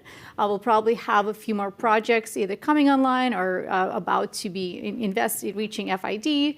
And then I think possibly more efficient. I would love to see, and I don't know if this is realistic, but I would love to see more efficiencies across the building sector, because I do think across the world, US, Europe, MENA region as well, we're just overall just very inefficient when it comes to just I mean, everything, but particularly in our building and transportation and in the industry as well, unfortunately. So I'd love to see more efficiencies there, but I'm not holding my breath because that is something that we have struggled with. So I'll try to be optimistic. And I think to kind of follow through on what some of the speakers were saying, greater electrification and digitalization of services. So because on what's possible, not everything can be electrified, and that's why it's so important to talk about things like hydrogen and other fuels that can actually help power these heavily, right now, carbon intensive generation. But I think whatever can be electrified, hopefully there'll be more of that and more integration. So I talked a little bit about more, LNG terminals, FSRUs, but also electricity integration across the region in Europe, but also in the MENA region as well, which will hopefully allow for more flexibility, more efficiency in how the electricity moves, and better functioning energy markets. So I'll stop there. No, that's great. Yeah. I could also please, jump yes, in and please, yes, I'd like to hear from everybody. To the discussion. I think that what I really would like to see in the coming years in the Arab region and the MENA region in general is more an evidence-based policy-making process and policy-making process that would be more systemic, more holistic, because what we can see from our work in different countries of the region is that even until today, renewable energy is really developed within a silo separately from the other sectors of the economy. And not only separate from the other sectors of the economy, but even separate from the overall energy system. Okay, so renewable energy is still developed as, really a very separate entity and should be more integrated into the whole overall policy-making process. And I think that this is really something that I really would like to see happening in the region. The other point I think that is also important that I really would like to see in the region is enhancing their R&D capacities. This is very important if we're talking about, new technologies, because new technologies bring with it new knowledge, new skills, and new innovations also at the same time. And there is a gap of innovation in the region. There is a serious one. And just give you, an example, you have one company like Shell, for example, that registers more patents per year than all the Arab region combined. And that's a serious challenge. And this is something that really has to be addressed. And it cannot, again, be addressed only on a national level, just one country, which is good. I mean, you have to start nationally. You have to have a good policy, for research and development nationally.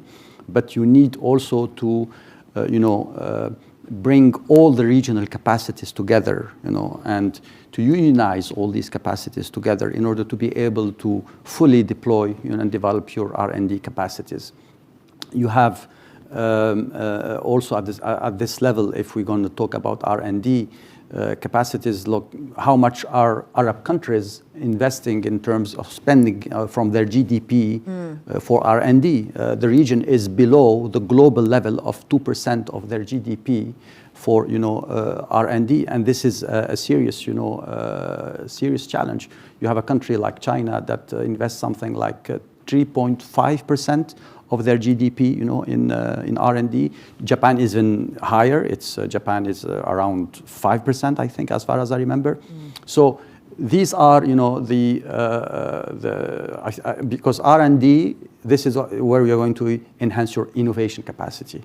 And we are in a fourth industrial, revolution, and this fourth industrial revolution is based on R&D and on innovation. And without this, you will not be able also to build the stated target of all the countries of the region, which is to build knowledge economies.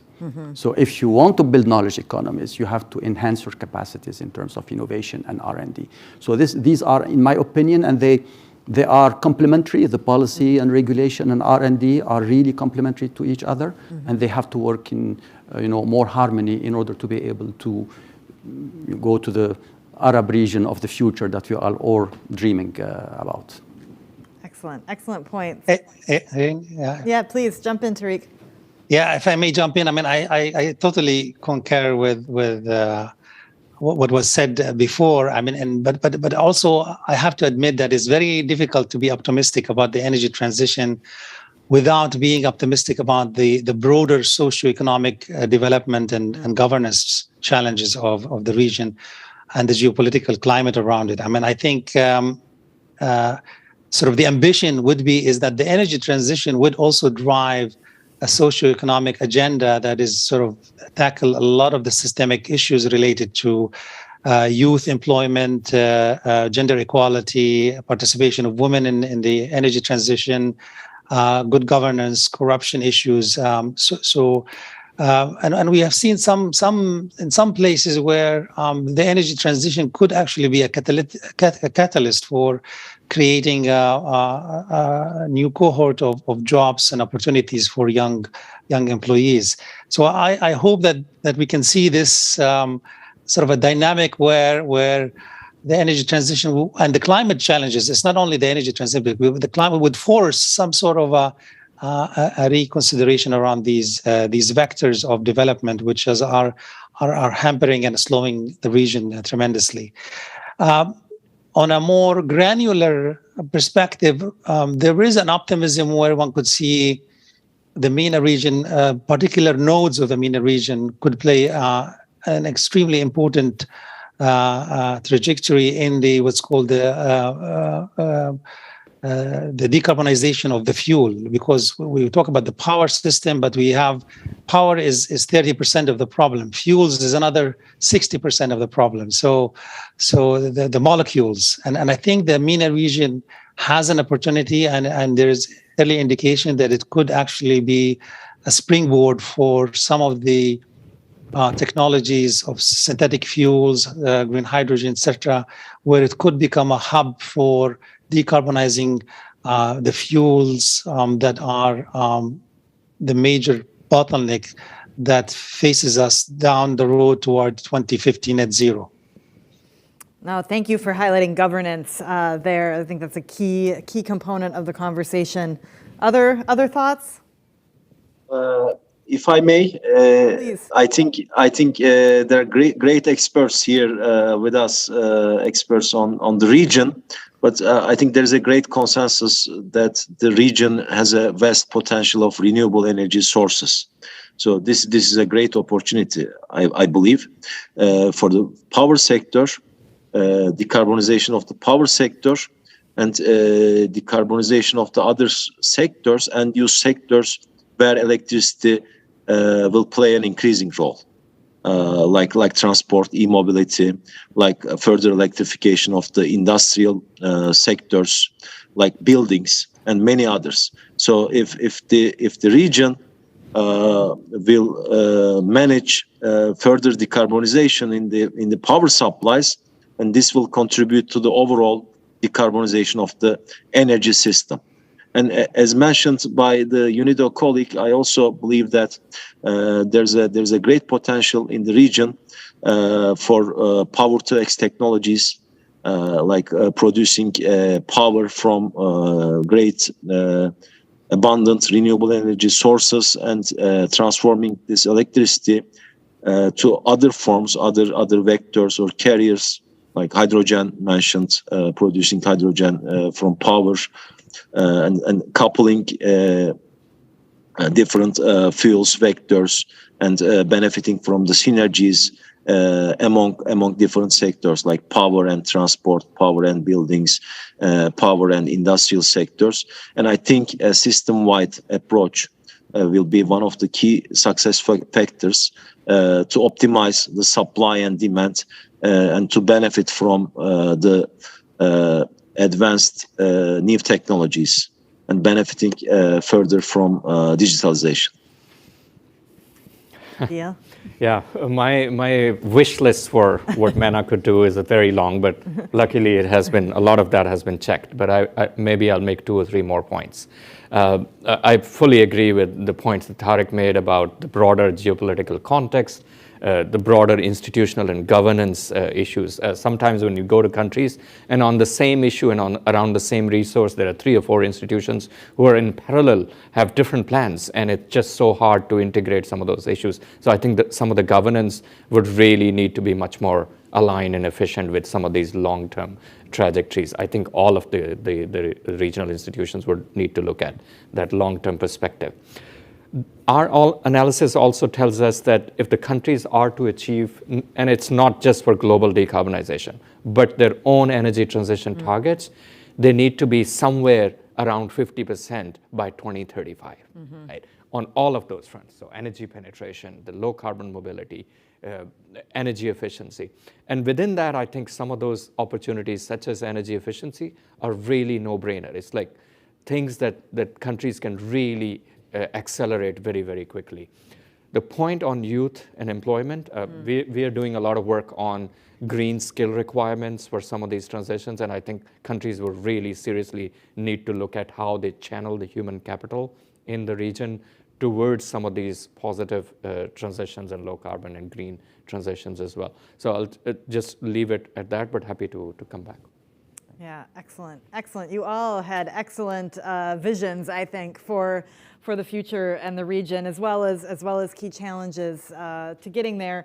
I wanted to ask each of you, I think almost everyone in their remarks talked about hydrogen a little bit, and I was hoping we could talk about that in a little more detail in terms of some of the opportunities that you see, but also some of the challenges, and whether there are lessons to be learned from what's happening in other parts of the world in terms of hydrogen research, and maybe we can just dig in there a little bit, because I think that's a really interesting angle for the audience.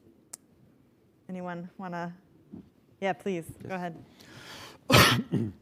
Thank you. Well, regarding hydrogen, I think that we have to be very careful when we speak about hydrogen, because there is a lot of hype recently about hydrogen, and specifically about green hydrogen and the potential of green hydrogen in the future. And we have to go to the details and to look at the figures. You know, what is the potential of this market? You know, global market in terms of hydrogen. Globally, it would not represent more than maybe 12 to 13% of the global market in terms of hydrogen deployment. And within these 12 to 13%, green hydrogen would represent around 3%, of the market. So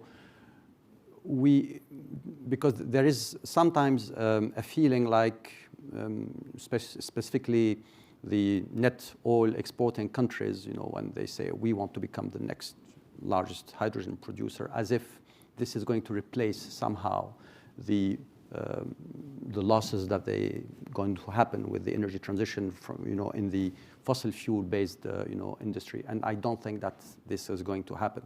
So this is one point that really policymakers have to be very careful about. The second point is that when you talk about hydrogen, you really have to look very carefully at the laws of thermodynamics.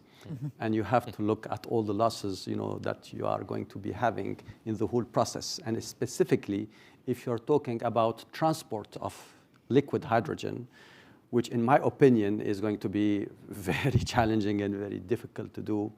That's why hydrogen is going to have mainly a regional market more than a global market. It will take a long time before you really get the efficiencies and the reducing the losses in the whole value chain, etc., of the hydrogen industry in order to become, in my opinion, a global market. I think we have to be very careful about that.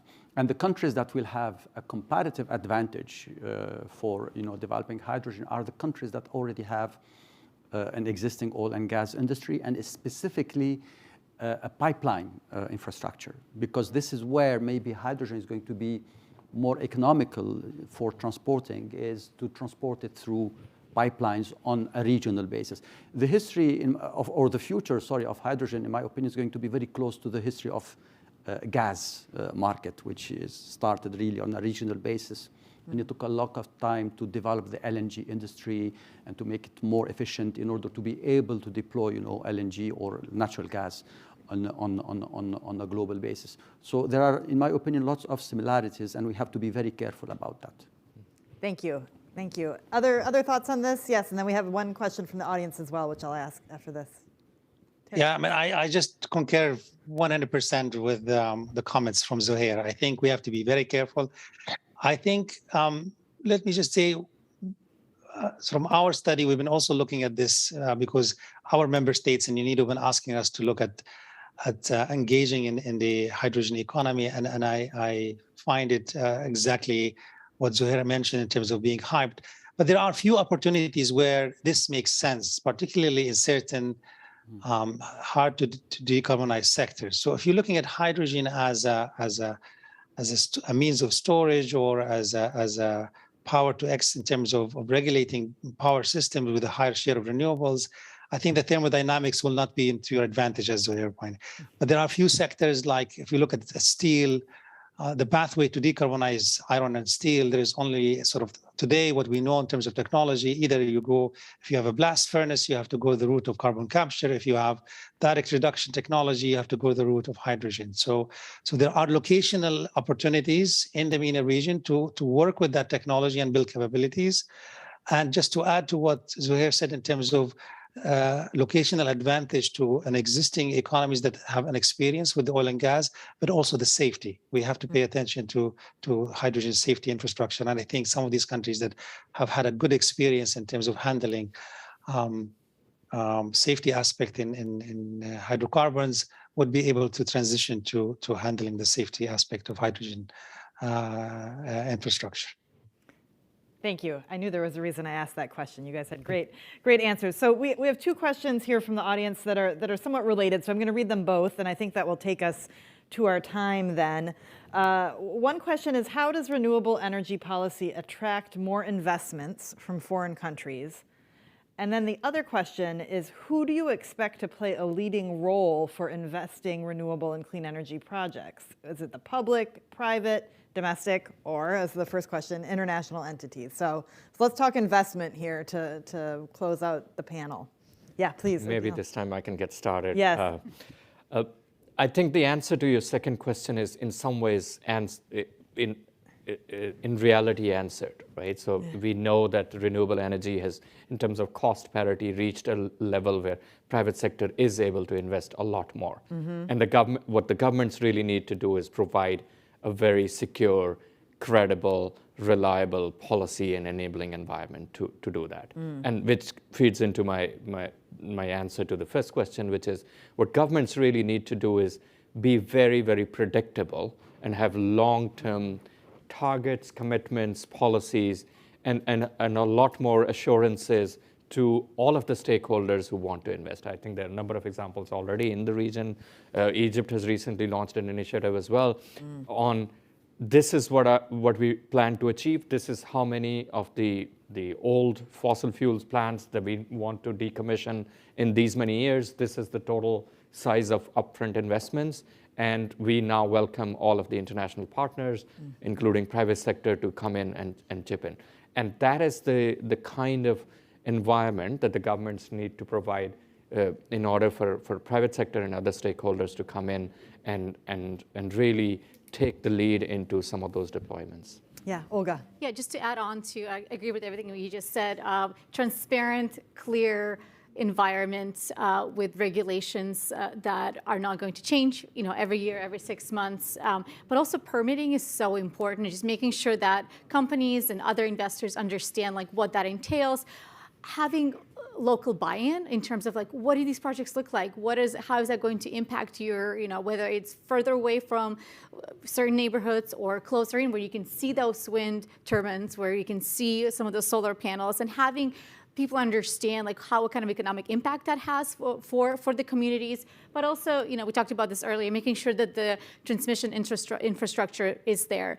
Maybe you are building a small microgrid, maybe it's a smaller scale project and it's just, it supports a small community. But in more cases than others, for bankable projects, it is going to be something larger. It will need to be integrated into a greater grid. And not just that, but if you're also interconnected with other countries, then the risk of, you having to curtail your wind or other resources, it lowers down, because then you can send off excess electricity to produce green hydrogen, and that's when it makes particular sense. So coordination, transparency, being very clear about what the investors can escape, and it's, you asked about who should be involved. It's all of the above, right? Because it takes a village to get these projects across the line. It takes people on the ground in the communities to understand why these projects are coming in and how they're benefiting from them. And it takes investors all over the world to understand the risk and also the benefits of coming into the region.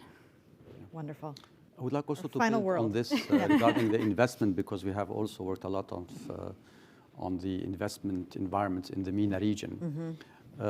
First of all, we have also to note that the region is mainly, the model of investment is mainly based on the public-private partnership. This is the model that has been pushing, for deployment of renewable energy in the region. But you need also to enhance the role of the private sector, but specifically you need to enhance the role of the local banks. And we have seen in our work at IRENA in the region is that very often these local banks, they lack the skills and the knowledge on how to develop renewable energy projects and how to study them and how to invest in renewable energy projects. So here there is a real need, of capacity building for the local banks in order to increase the investment from your own economy. And this has to be, pushed further. In addition to that, when it comes to investment, the issue is not always on the availability of funding, but it is also, and mainly, in my opinion, it is mainly based on the issue of the fact that the project developers don't have the skills for project, development. And here is where there is a lot of work that needs to be done, is in project facilitation. Project facilitation is really, a big issue in the region. When I speak to our partners in the region, the big financial, institutions, they always tell me, it's not that we don't have the money to invest, but we don't have enough bankable projects. So the pipeline of bankable projects have to be, increased. And how are you going to increase that? By providing more funding for project facilitation and not more funding to be put on the table to invest on projects, and then you don't have enough projects. So we have to balance, these financial support between project facilitation and also with, making, finance available for renewable energy projects. Thank you so much. I think that's such an excellent point to end on, because it brings us back to that idea of the systemic nature of the challenge, and it isn't just about specific technologies or specific projects, but it's looking at all sorts of different aspects, whether it's governance or education and innovation, as you mentioned, banking reform and systems. All of these play a role. So thank you all so much for a wonderful conversation. I know I learned a lot. I'm sure our audience learned a lot as well. I think we'll wrap this panel up here and turn it back over. Thank you, Ms. Erin. And thank you to our panelists for an excellent discussion.